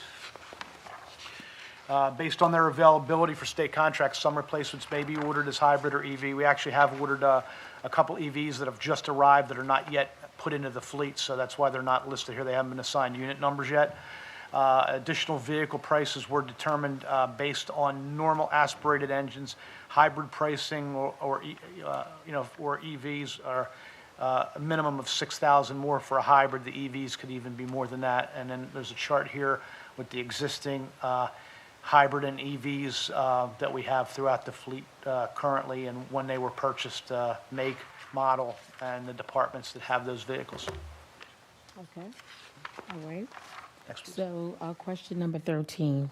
Can you discuss the $2.5 million in miscellaneous services account grouping regarding expenses pertaining to the motor vehicle fleet maintenance contract, and provide vendor name, amount of contract, expiration date, length of contract, and scope of services? All right, so the fleet maintenance and repair services contract was awarded to First Vehicle Services, which is now Transdev Fleet Services. That was effective October 1st of 2017. The amended agreement is 5 years with 3 one-year extension options. For this year, they've held the pricing, and it's at $2.329 million in annual targeted expenses. The contract, including options, expires June 30, 2033. The services provided include maintaining fleet inventory, preventive maintenance, emergency repairs, vehicle and equipment repair, vehicle safety and emissions inspections, snow operations, and new vehicle inspections and other fleet-related activities. Also within that project or budget line is our annual maintenance agreement for AIM Fuel Master, which is our fuel dispensing system. There's also our titanium plan for the cloud-based data management piece of that, as well as Syntex service for the fuel modules that go on all of our fleet vehicles. All right, thank you. Question number 14. Can you discuss the $1.7 million budgeted for motor fuels and lubricants and share the mechanisms in place to best protect cities' fuels from abuse, and specify the cost per gallon based on type of gasoline? Okay, so we have unleaded gas. We budgeted $1.173 million. That's based on roughly 335,000 gallons, and that's based on a 12-month actual average usage. Diesel, 502K, based on 150,000 gallons, based on the actual 12-month usage. Our contracts that we maintain for diesel and gasoline, heating oil, they only lock in the delivery charges. The price we pay for the products fluctuate based on market conditions, so we pay the Opus Pad 1 low price of the day from the Philadelphia pad when we call in an order. The costs paid by the city are roughly 42 cents per gallon less than retail because of our tax-exempt status. And we utilize, as I mentioned earlier, an AIM Fuel Master system. On city vehicles, this system requires a city ID badge to dispense fuel, as well as a VDM unit plugged into the vehicle's ODB2 adapter. And then the vehicle must be in the database of vehicles that can receive fuel. If both of these verifications are not met, they cannot get fuel. Next, please. The breakdown of fuel and cost price per gallon over the last 12 months. Small tank diesel is on the chart, large tank diesel, and large tank gasoline. And next, please. And here are some charts for comparison for East Coast regular formulations for gasoline and number 2 diesel, and you can see the trend here from 1994 through present, what the prices have done. Again, they can be somewhat volatile, and our prices will go up as the price of gas or diesel goes up in the market.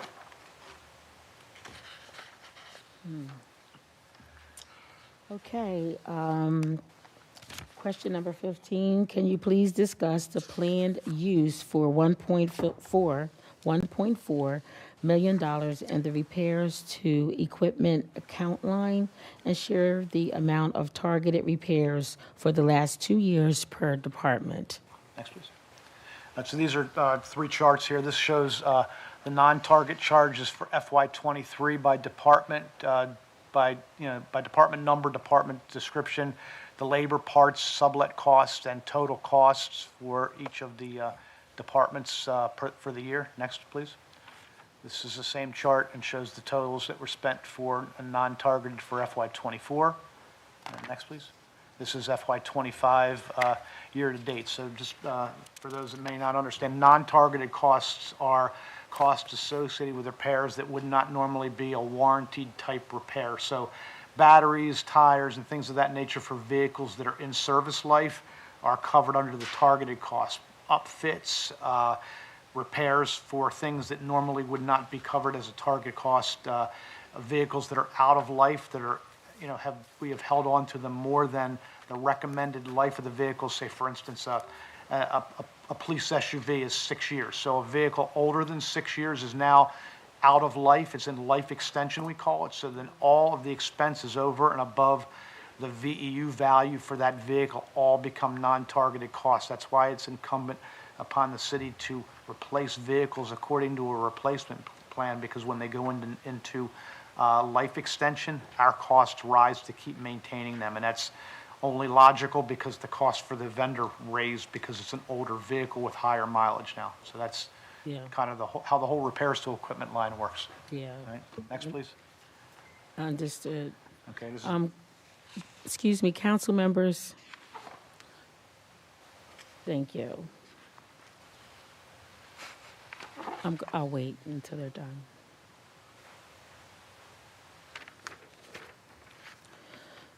Thank you. So now we're going to go to all departments.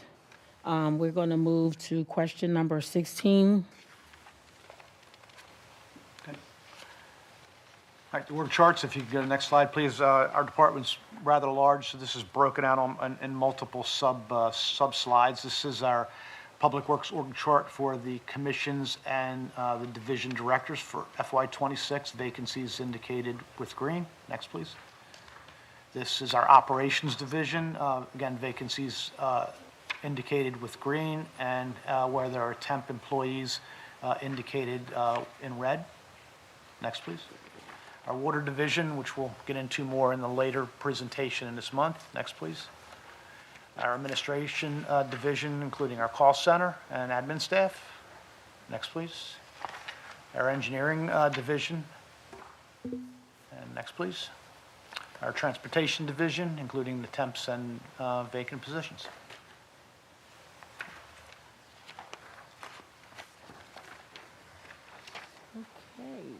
Right, and then I think that brings us to our last question regarding the capital budget.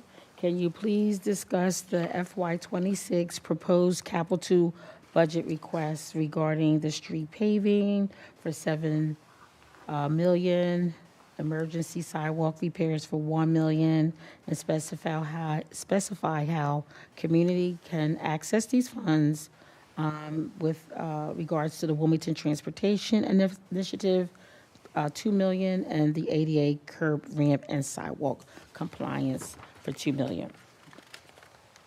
All right, so under street paving, we've asked for within the capital improvement program for street paving and rehabilitation, $7 million.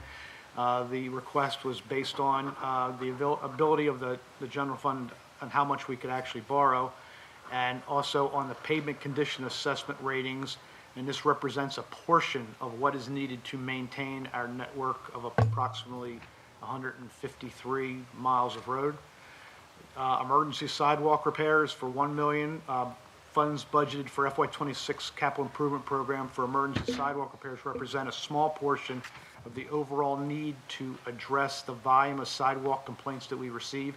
Sidewalk complaints can be submitted to 311 or to the Public Works call center. All service requests are inspected and prioritized for repair based on available funding. Within the Transportation Division, Wilmington TE initiatives, $2 million is for providing on the local match funds for City, DelDOT, and WMAPCO enhancement and other such projects. Typically on the DelDOT match projects, the city will put up 20% and DelDOT will put up 80% of the cost of the project for streetscape projects and TE projects and transportation alternative projects and the like as they get approved through the pipeline process. For ADA curb ramp and sidewalk compliance, we've requested $2 million. This would include installation of ADA compliant curb ramps and sidewalk repairs to facilitate compliance with federal requirements. And just to note that the FY26 capital improvement plan funds will only become available after the city secures the funding. So even after council approves the budget, until we go out and secure funding, we can't access the funds. Okay. Well, thank you very much for the thorough answers to the questions that we proposed to the Public Works Department. So at this time, I'm going to ask, does the council members have any questions? Councilmember Oliver. Thank you, Madam Chair. I'd like to thank Public Works for that presentation. And I also like to thank you for receiving the proper memo regarding the organizational chart. Because we always, we discussed that publicly for 4 years, and I think the last administration did have everybody's, but that's on the law department, because I did give them a copy of what every other state is doing. So I had to just mention that. Councilwoman, can you speak a little louder, please? Can you speak a little louder? Oh, okay. Thank you. Oh, I could do that. Thank you. I just wanted to thank you again for your presentation, and thank you for receiving the proper memo regarding the organizational chart, because everybody knows no one's going to just ask for the directors. It says organizational chart, and I think it's important because the new members, as myself, when I came in, you are able to see who else you can call besides keep trying to call the director or calling Vince, and there's other people in that department can do some of the work. Next, I wanted to my follow-up. Thank you, Madam Chair. I wanted to mention about the potholes I receive a lot of calls about, and if you can tell us what type of equipment what type of materials that's being used, that you patch up a hole and next thing you know it's potholes again, and people are catching flats and the city doesn't pay for them, and I think it's unfortunate. All right, so through the winter months, unfortunately, we can't get hot mix asphalt to do pothole repairs. So we are forced to use cold patch, which is available year round. When it gets wet, it starts to unravel quickly and the pothole's back. So we get those on a list. The plants just opened about a week ago in this month in April. So the list of pothole repairs and street repavings and other restoration work for water projects and so forth is being handled by our street and sewer maintenance division. So they've got a long list, and as the material becomes available, they'll square out these potholes, and put a proper patch on them. Thank you. After the plants close in late December or early January, we just can't get the product. It's too cold to apply it. Road temperatures need to be 40 degrees and rising in order to put hot mix down. So if they're not in that range, we won't put it down because it'll just unravel and fail. Thank you. One more follow-up.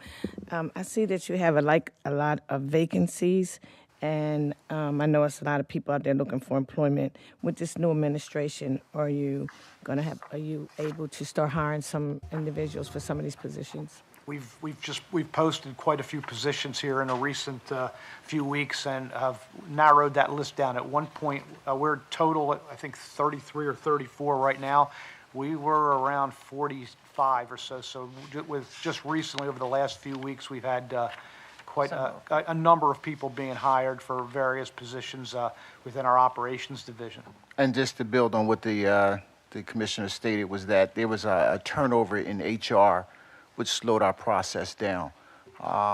We are aggressively moving forward to hiring folks now. We actually hired some folks over the last several weeks, which brought that number down from what the commissioner stated was about 40. So currently today we are at 35 vacancies. Last question. Let me come back. Okay. Councilmember Hackett and then Councilmember Owens. Yeah, I just got 2 comments, and then I do got a question. First and foremost, thank you so much for the presentation. I'm so happy to see that we're talking about the parking meters in our city. It's a couple of them on the Market Street, and I'm just like, these things need to get replaced. So I'm so happy to see that. Also, we talk about the recruitment. I'm putting in every department. We're getting ready to go down to Del State. Hopefully, y'all joining some great kids down there that can do the work and bring back to our city. I do have a question for slide 15. It's about $2.7 million remaining in band funds for street paving. Is that anticipated based on a street condition assessment plan?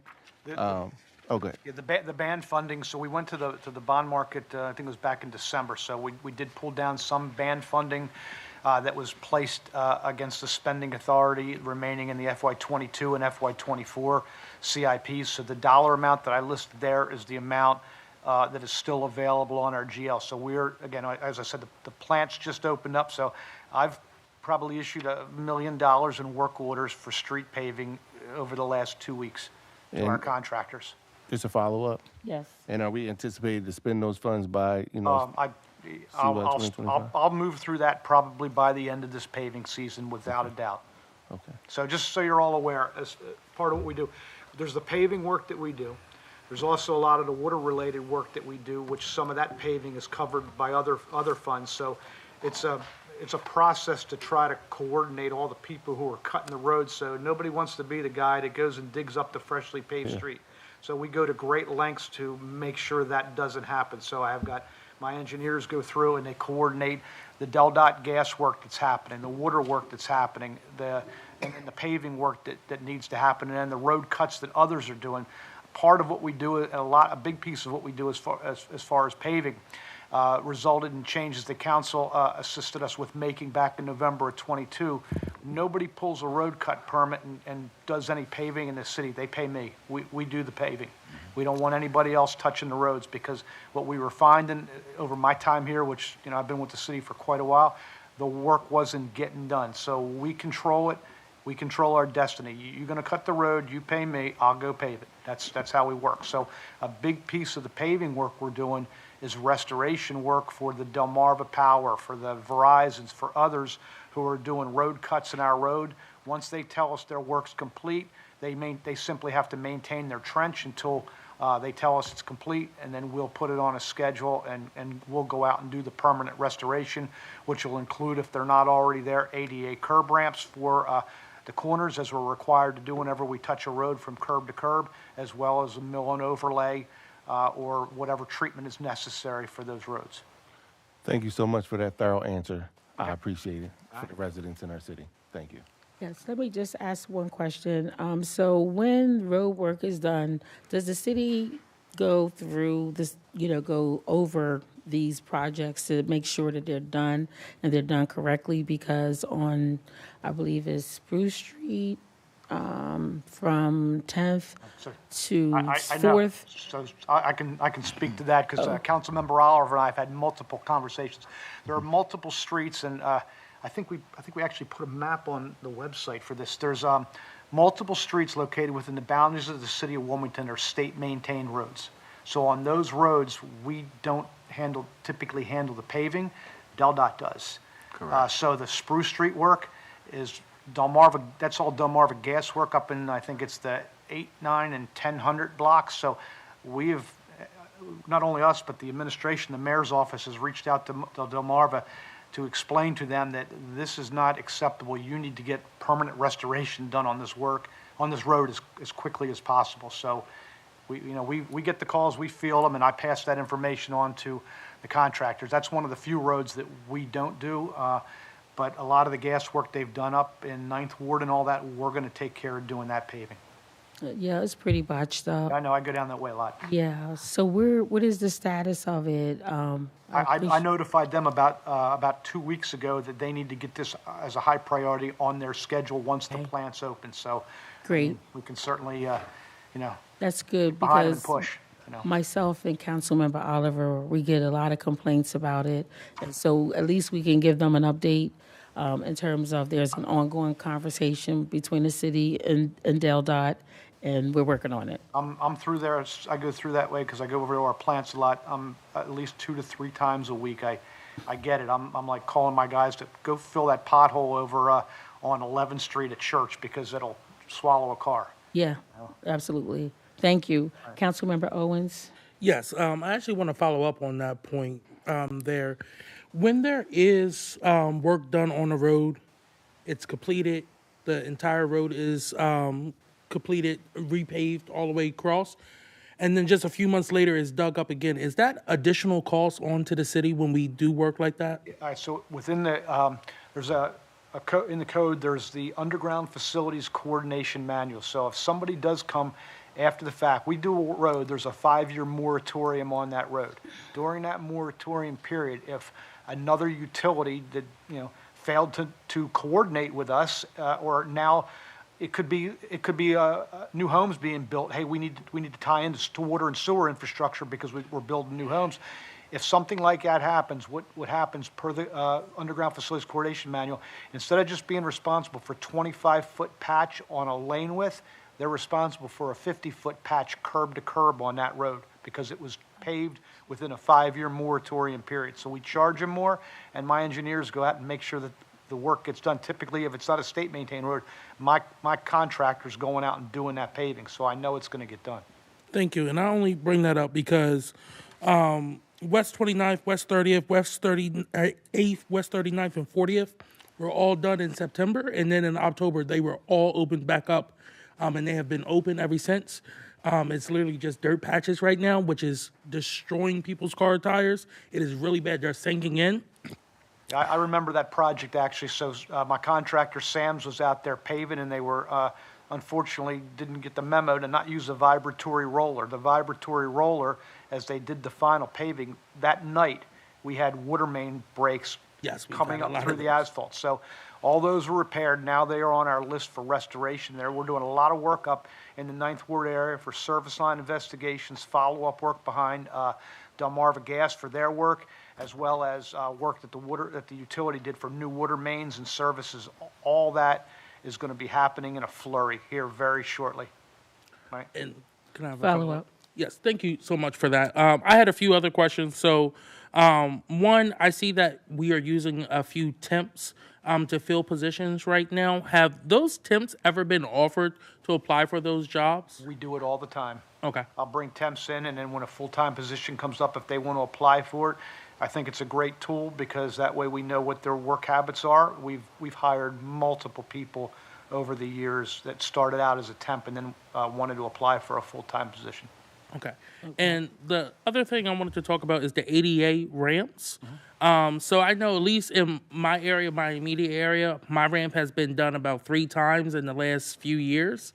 You have on here that y'all have completed 1,027 of these ramps. Is there a reason why certain areas will have the same ramp location redone multiple times within a few years period? Because at one point, the Fed changed the regulations back in 2012. So anything that was done up to 2012, they changed it, and now we have to use the truncated domes. Those brick-colored domes there. And they also have to meet the slope and cross-ramp requirements. So if they're non-compliant or they didn't meet the current regulation and we're doing work, or if they've been damaged, we will update them. Okay. Can I- one more? One more? Yeah. Go ahead. Sorry, last question. Also on page 53, on page 53, I see that there's a lot of contracts that are getting 1-year contracts over and over, but we've been working with them for multiple years, some almost 20 years. Is there a reason why they're only doing 1 year, or should we go ahead and do multi-year contracts so that the council can just have some oversight over that and review that process? Okay, so a lot of these type contracts, again, on page 53, some of these are smaller, like Buyers Electric. They're smaller agreements that we'll do, and we'll use some of these folks as needed. Whenever we can get a break, I'll usually put a contract. You know, if it's economically viable, I'll usually do it as longer term, or if it's a service where there's a lot of loaded cost to the vendor. I'll give you, for instance, like our fleet contract. There's a lot of people working there. A longer-term contract gives them stability. We develop a working relationship with them. We're keeping the people employed that are working there. They'll give me better pricing for a multi-year contract.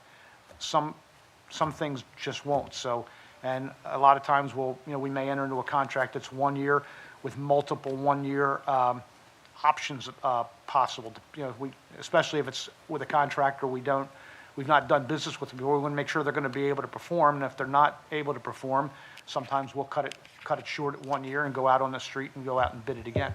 And council member, just to build on what the commissioner was saying, that a lot of those contracts are less than $15,000. Although we have those individuals that we use on a regular basis, it can easily change. Many times those individuals that's taking those smaller contracts, those $15,000 or less contracts, they go out of business. We've had situations where different individuals have changed over the years and have also changed entity names. So they are much smaller contracts, and although you might see one on there for $100,000, those contracts are most likely broken up as well. into smaller increments. And we have a lot of DBE firms, for instance, that will use, I get complaints a lot of times for the occasional sidewalk square here or there, so we've got a list of various DBE concrete firms that will give them a blanket PO for $15,000 or whatever it's going to take to replace those curbs. And those are done outside of our larger advertised concrete improvement contracts. And they're a little bit more nimble. We can get a little bit better pricing because it's a smaller company. We get a call, if we have money in the budget, we'll send them over to address it. Okay, that's good to know that you are, as it relates to contracts, because I know there's a balancing act with contracts, because I know there were council members that were concerned with some contracts being too long, right?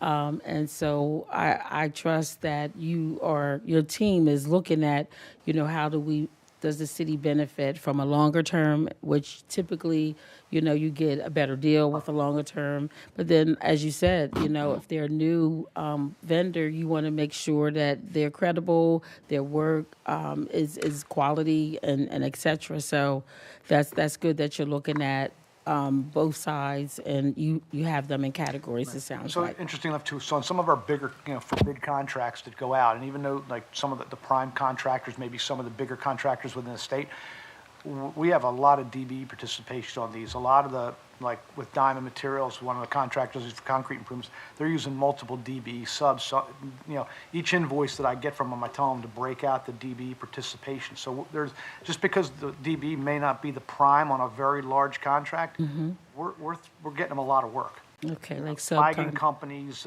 concrete companies, and others that hauling services and so forth. So they're usually wrapped into the bigger capital projects we're doing as well. Okay. Councilmember Willard? Yeah, just following up on what some other council members, like Councilwoman Harley and Councilwoman Oliver, have said about repaving and potholes. It's just a big concern, I know, across the city. And there are streets in the 5th District that haven't been repaved in years. Like the 200 block of North Van Buren Street, it has potholes so big that cobblestones are showing through. And at the same time, 5th Districts point out to me a lot that there's parts of the city where the streets are all in great condition. So my question is, what's the process for determining which streets are repaired in any one year? And where can members of the public find out the timeline for when their street will be addressed? Okay, so what we do, every 2 years, we do, to support the capital program request, we do a pavement condition assessment, which is happening now in advance of the 26 budget being approved.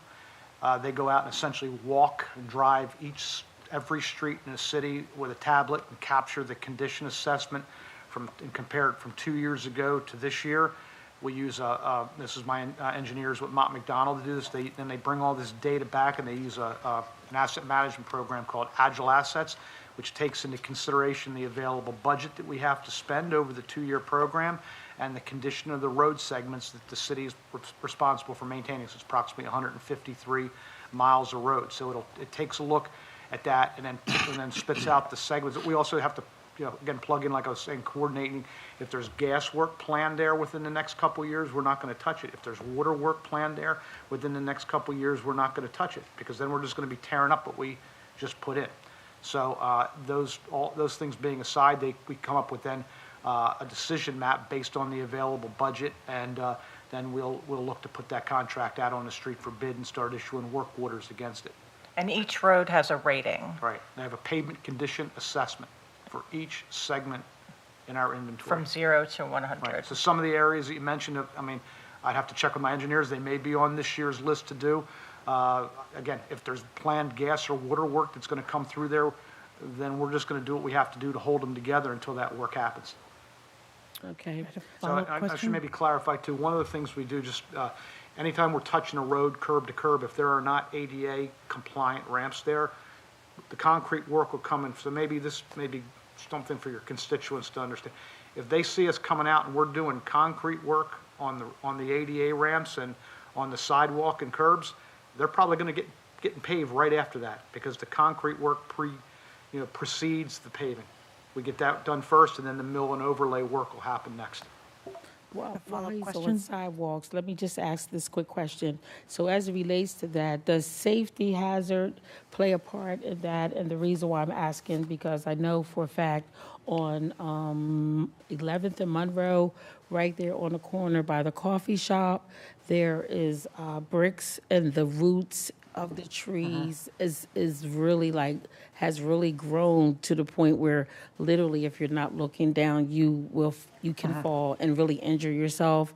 And I guess my question is this: if someone falls, is it the city's responsibility or the property homeowner's responsibility? Well, the state Supreme Court ruled a number of years ago, based on the definition of the roadway in the city's charter, that we're responsible for the sidewalks. However, I say that as long as we're not doing anything egregious, the city's got tort immunity. Okay. So we can't be sued for somebody falling. That's just the way the law is. Okay. If constituents see, areas like this where there's a complaint, they can call 311 or call our Public Works call center and file a complaint. Everything goes out. At some point, we will get somebody out there to investigate it.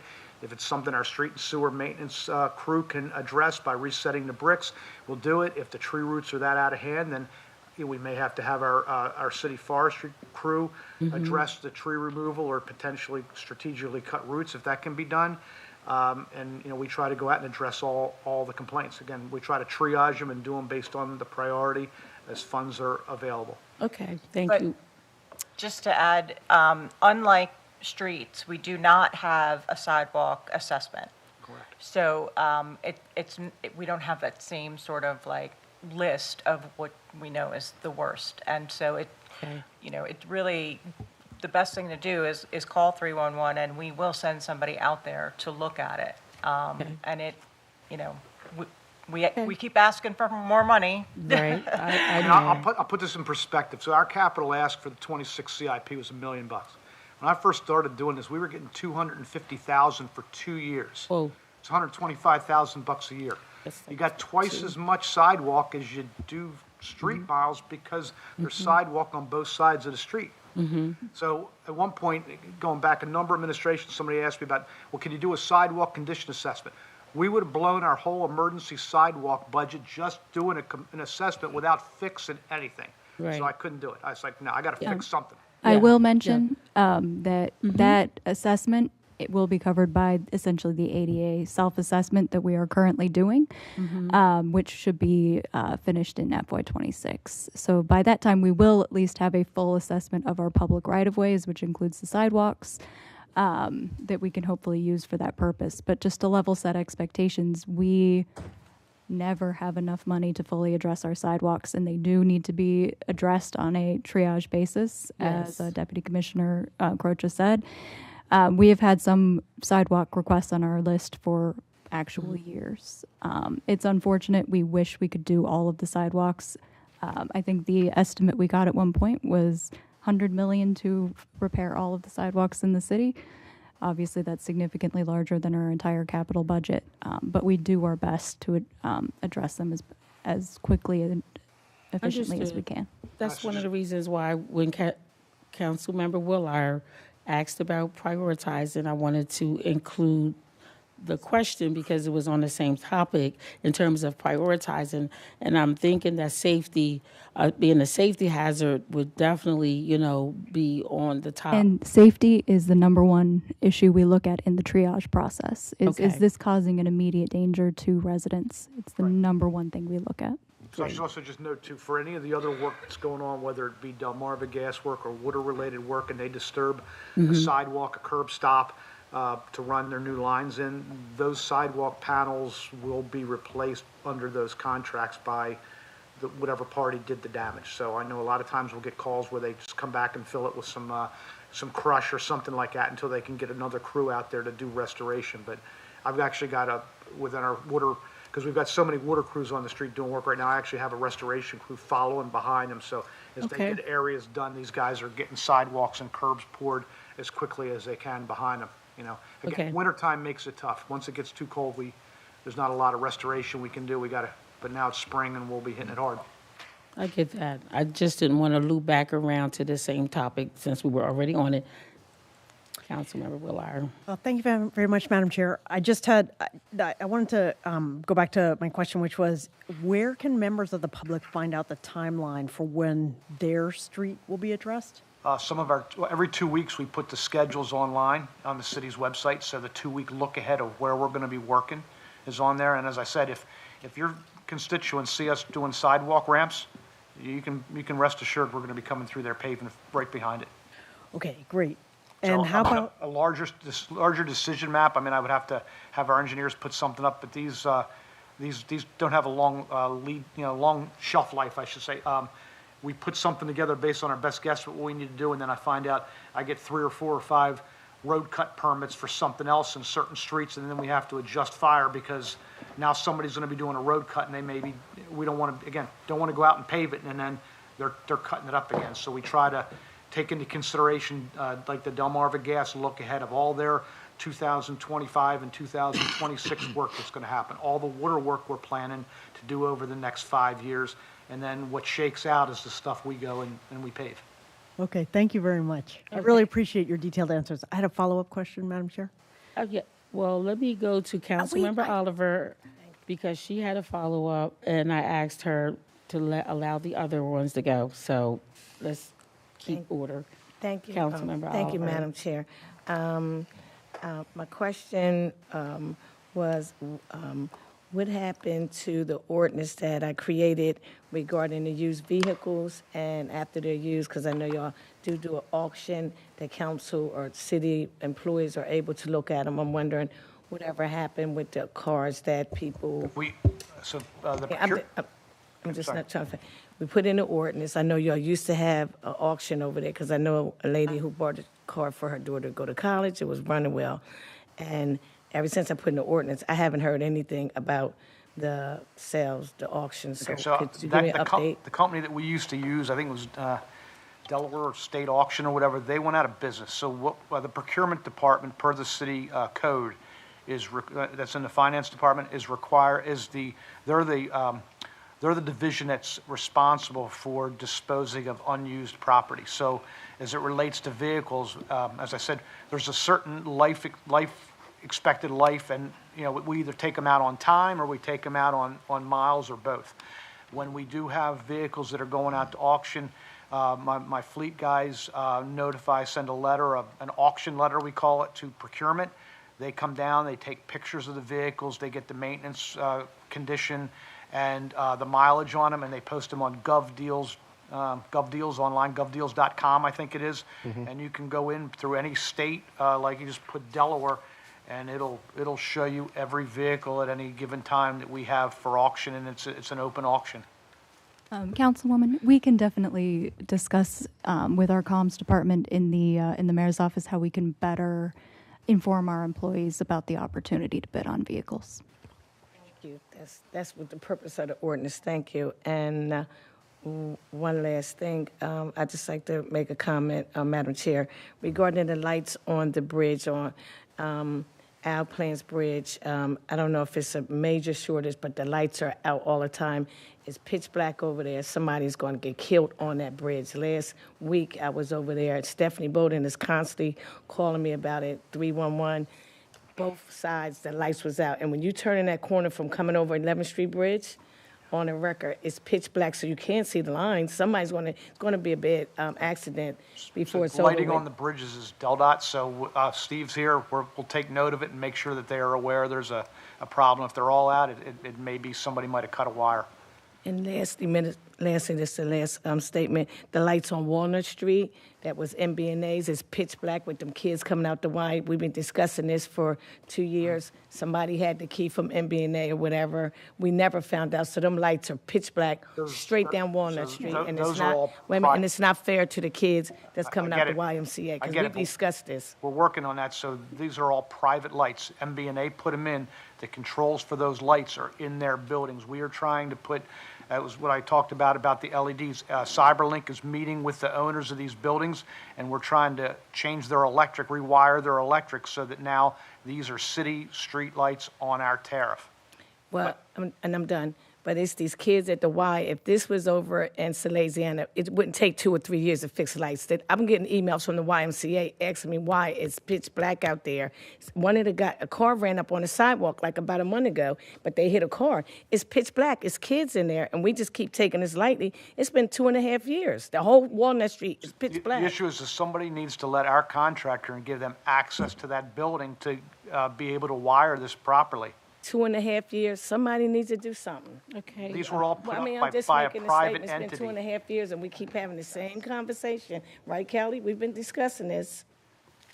Oh, I mean, yeah. I mean, I just want to put it on the I can't record. break into a building and, It's not about breaking into the building. It's about, no, I'm serious, all jokes aside. This is about kids down there. You see how, because we didn't, she just came on council and mentioned something to me, and she just came on. I mean, it's been 2.5 years. I'm receiving the emails. It's not fair to them parents out there when it's pitch black out there. All right. I apologize because I actually thought that block was taken care of. But we will renew our efforts from the mayor's office to at least try and intervene and work with the business owner. I can say that CyberLink has made great strides over there. They have all the French Street. yeah, they've taken care of French Street. They've taken care of a large portion Bank of of the America. MBNA buildings. There's more than 900 lights Yeah.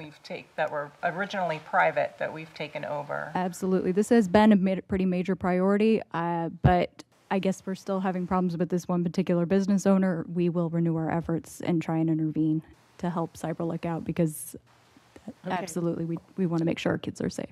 Thank you. Councilmember Willard, Hackett, and then Owens. Yes, thank you, Council Chair. Madam Chair, is there a list of projects that have been completed by year and location that you could provide?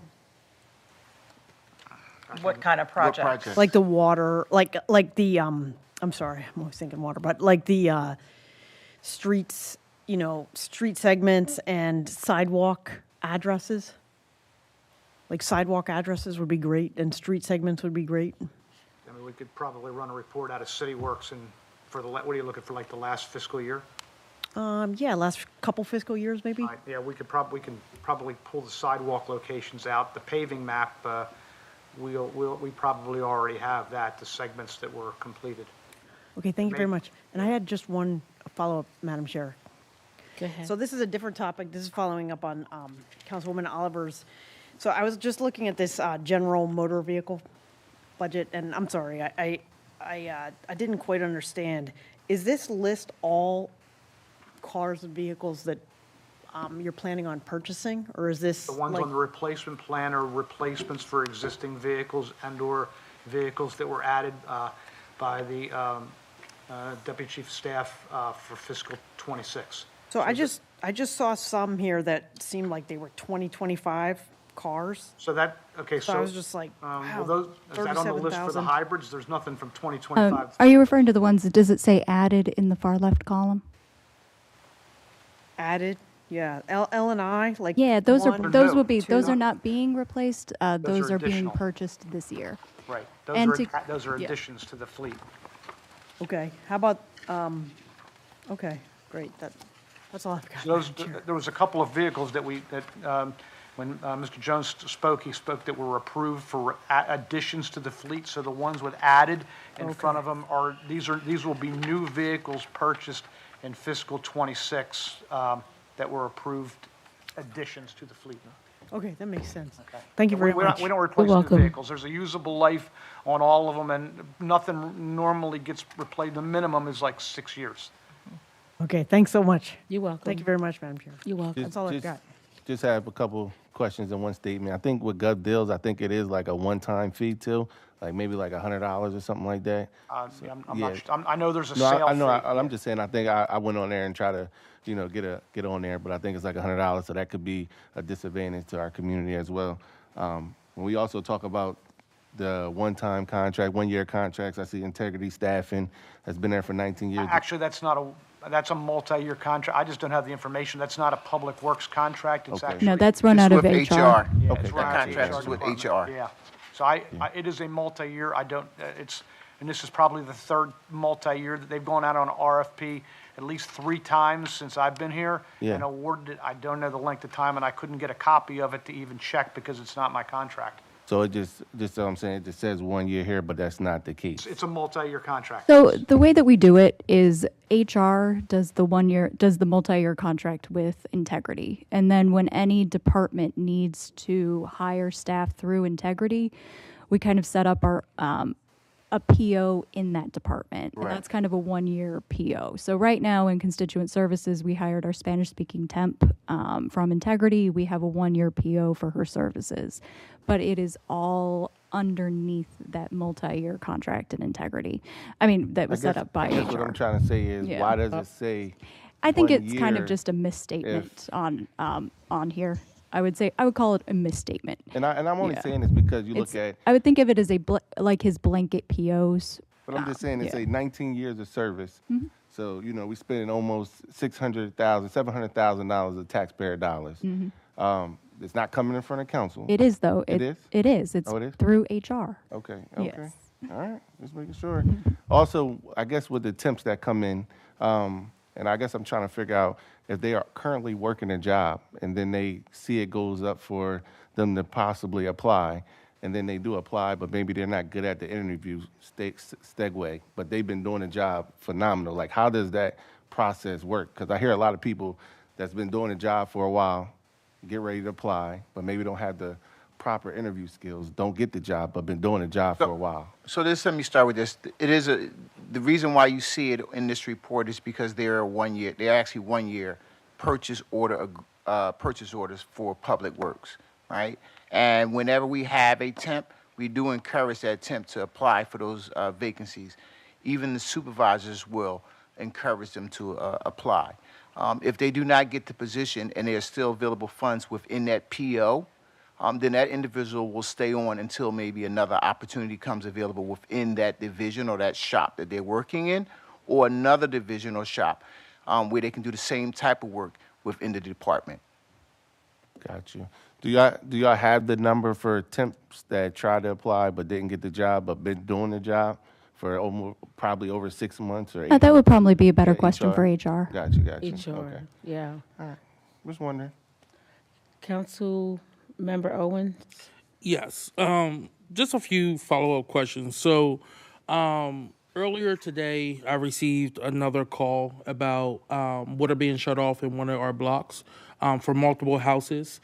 Y'all have been doing work in the area for months now. The road's been open, like I said, since October. They got notices when y'all first did work, but when people got home today, their water was off, right? And there was a notice on the door, but again, that's less than a few hours notice. Like the notice wasn't there. What type of investment are you putting into making sure you're properly noticing people? Is it a manpower thing that you need more funds for? How can we make sure that people are at least having 48 hours before their water gets shut I can tell you off? what's in the contract. So we give the people, before we even start in a project area, they get a notice that's typically delivered door to door, okay? That's saying, we're going to be here, this is the nature of the project, this is what we plan to do. 72 hours before we show up to work in that area, they get another notice, okay? If we have to shut their water off, and it's typically only going to be for a short period of time, sometimes it's longer if we have to do a cut and cap on a main. It all depends what area it's in. They're given, typically given 48 hours, and if we can't reach the people, we don't get an answer at the door. These are literally, they go door to door, the guys on the crew knocking on the doors, and my inspectors will help them as well. And they go door to door. They'll stick it on the door if they can't get anybody to answer, but typically we'll give them 48 hours. Hey, we're going to be shutting your water off tomorrow to connect you to the new main. And then once they're done, anybody who might have had a lead service line or lead and galvanized, we will give them a pitcher filter. They're delivered Yes. right when the water's turned back on. So, I mean, we religiously are going out giving multiple notices. We have 2-week notices of where everybody's going to be worked posted on the city website. Every week that gets updated. We put a lot of paper out. Yeah, so my follow-up with that is it's not happening. Like it literally happened today. There was no notice until after people left for work. This has continued to happen, at least in the first district. time and time again, even before I was on council, this has happened on my block as well too. It's not happening. Like, there is no notification going out. So I'm asking, again, is it because of manpower that it's not happening? And if it is, does additional funding need to be put into the budget? The only other thing, and the commissioners remind, if there is something that happens on an emergency basis, that would be the reason why there was no notification. For the planned work, the notification, as I described, 72 hours before we start working on the block, and that's hand-delivered to everybody on the street, and then 48-hour notice before we're going to shut their water off. If it's unplanned work, i.e. a main break or something that happens, it's emergency, we just have to go fix it. So there is no opportunity. If we have to shut somebody off at the curb, typically once we do a repair, we won't turn them back on until somebody's home because we don't want to flood out anybody's basement. So if we had to go do an emergency repair and reconnect their service and had to shut them off to do it, or to fix a leak on their service line that was on our side, we'll put a notice on their door, hey, call us, we're going to turn this back on, but we want you to be home to make sure we're not flooding your house. And council member, just to follow up on what the deputy commissioner was saying, is that we are being very innovative about this. The water division has a website now which collects phone numbers. An individual can go and sign up and they can opt in to receive messages. We have even gone as far as that, and we have started SMS where people can opt in when they call into the call center. So we hear you. And we hear you, and as Derek was kind of alluding to, if we have a main break that's going to affect a 2 or 3 block area, I can have my staff go in and draw, in our SMS messaging software, they can go in and pull out a couple block radius. We can send targeted SMS messages to those folks and let them know what's going on, provided we have their number and they've signed up. Yeah. That's a good question. So as it relates to these projects going on, you used to reach out to the council members, or is it that grid that you send out? How does the council members? I mean, we can put you on the 2-week notice list. That would be great. Anybody who's not already on it and not receiving it, if they just let me know, I'll have it. There's a distribution list that usually comes out late Thursday or early Friday every week for every contractor who's doing work in the city that we know about, and it shows you what day they're going to be doing and what they're going to be doing in each area. Right. All that information then is taken by my engineering staff, our GIS analyst. He puts all that into the back end of our GIS, which is then available on that map on the city website under Public Works, which shows the work locations. If you hover over it, it'll show you who's doing work and what it is. What is the website? I'm going to come back to you, Councilmember It's just Owens. the general city city's- website, yeah. and the travel advisory is what it's Yes. called. And you can look at every specific area, zoom in, if there's work on your street, it'll be highlighted a certain color. Some is water, some is, Delmarva, and that will give you the information. It'll tell you the block, how long it's anticipated to take, the exact sort of location. Mm-hmm. That is where information is available to everyone. It's updated in real time and is updated every Friday to include the future 2-week work as well. Okay, I just wanted to underscore that because it sounded like there were a number of questions about when and where and et cetera. So in addition to making the council members aware, you always do the flyers if it's not an emergency. If it's scheduled work on everything we're working on, whether it's water-related, sewer-related, even Delmarva Gas does, they do a handout before they start. We typically try to give them at least, close to a month's notice that we're going to be coming to an area. We'll blanket the next area we're going to go work in, and even the properties adjacent. And then 72 hours before we plan to start, there's a notice that's hand-delivered to each resident. All right, back to you, Councilmember And that's Owens. required by law. Oh, sorry. Director Akbar, could you also clarify where people should go to opt in for the SMS text messages? Well, you can call 311, and then what they can do is they can just click the option to get the Public Works call center. Once you speak to the individuals in the Public Works call center, you can let them know that you want to opt in, that way, or if you have a special pickup, they always ask if you want to opt in. That is our way of trying to collect the phone numbers. The other one is the website that our water division has, and you can get to that through going through Public Works website. So the water website is wilmingtondewater.gov. And on that, you'll see a pop-up, which we're asking every water customer to identify what kind of pipe they have, whether it's lead, copper, or galvanized. When you put that information in, we will collect that information, and then that was going to go into our SMS program. Madam President, All right. he asked me to come back in because we need a quorum, but I got to pick my niece up at 7:30. So, I mean, I already sent the email over, so Well, council that's why he called me back in, because you need a quorum. Okay. But I have to go.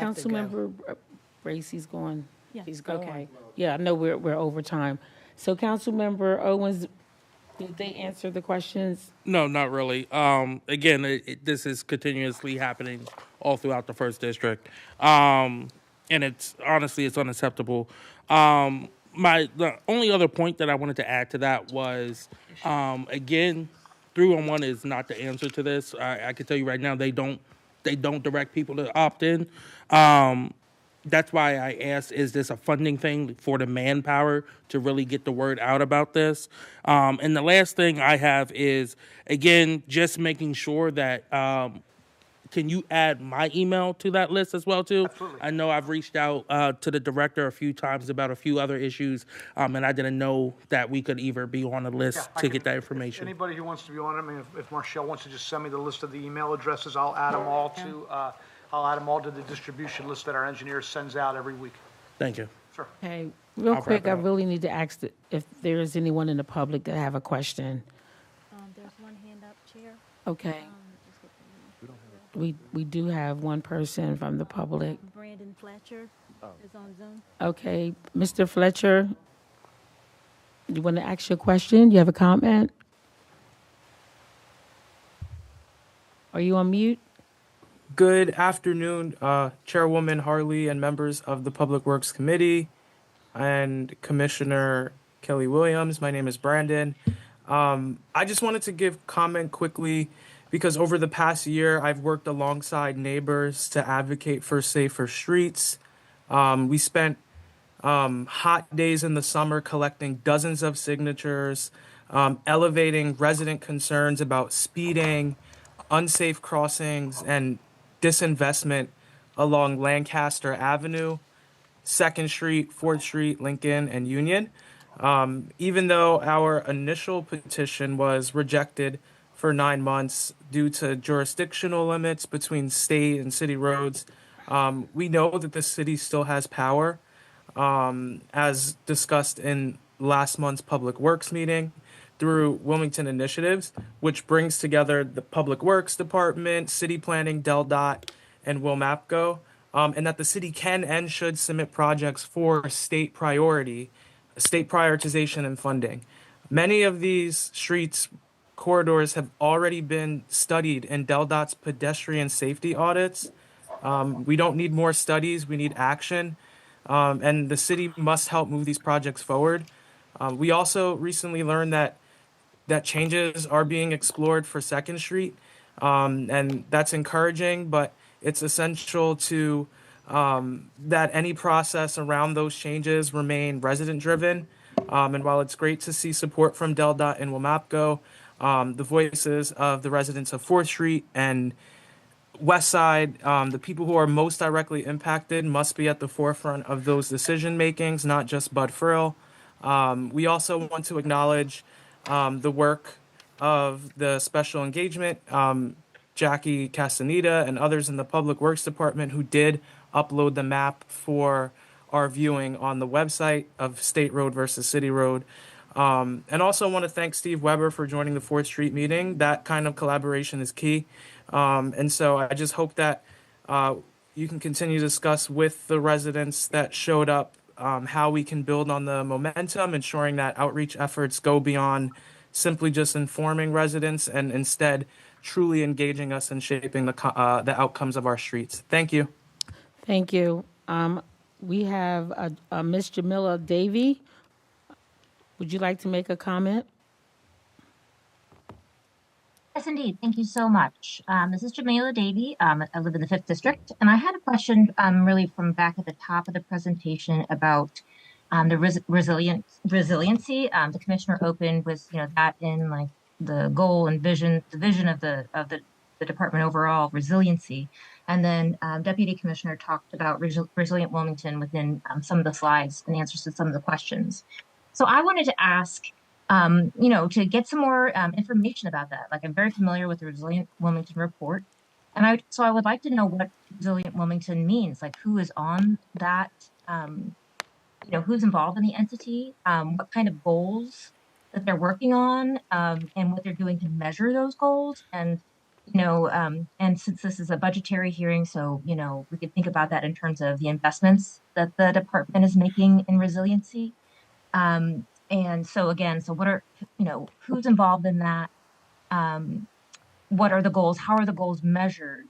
And then finally, like, how are they working to involve the community in that work? Thank you so much. Can we get your, okay, we have your contact number, and we are going to get back with you, Ms. Davy. Is that okay?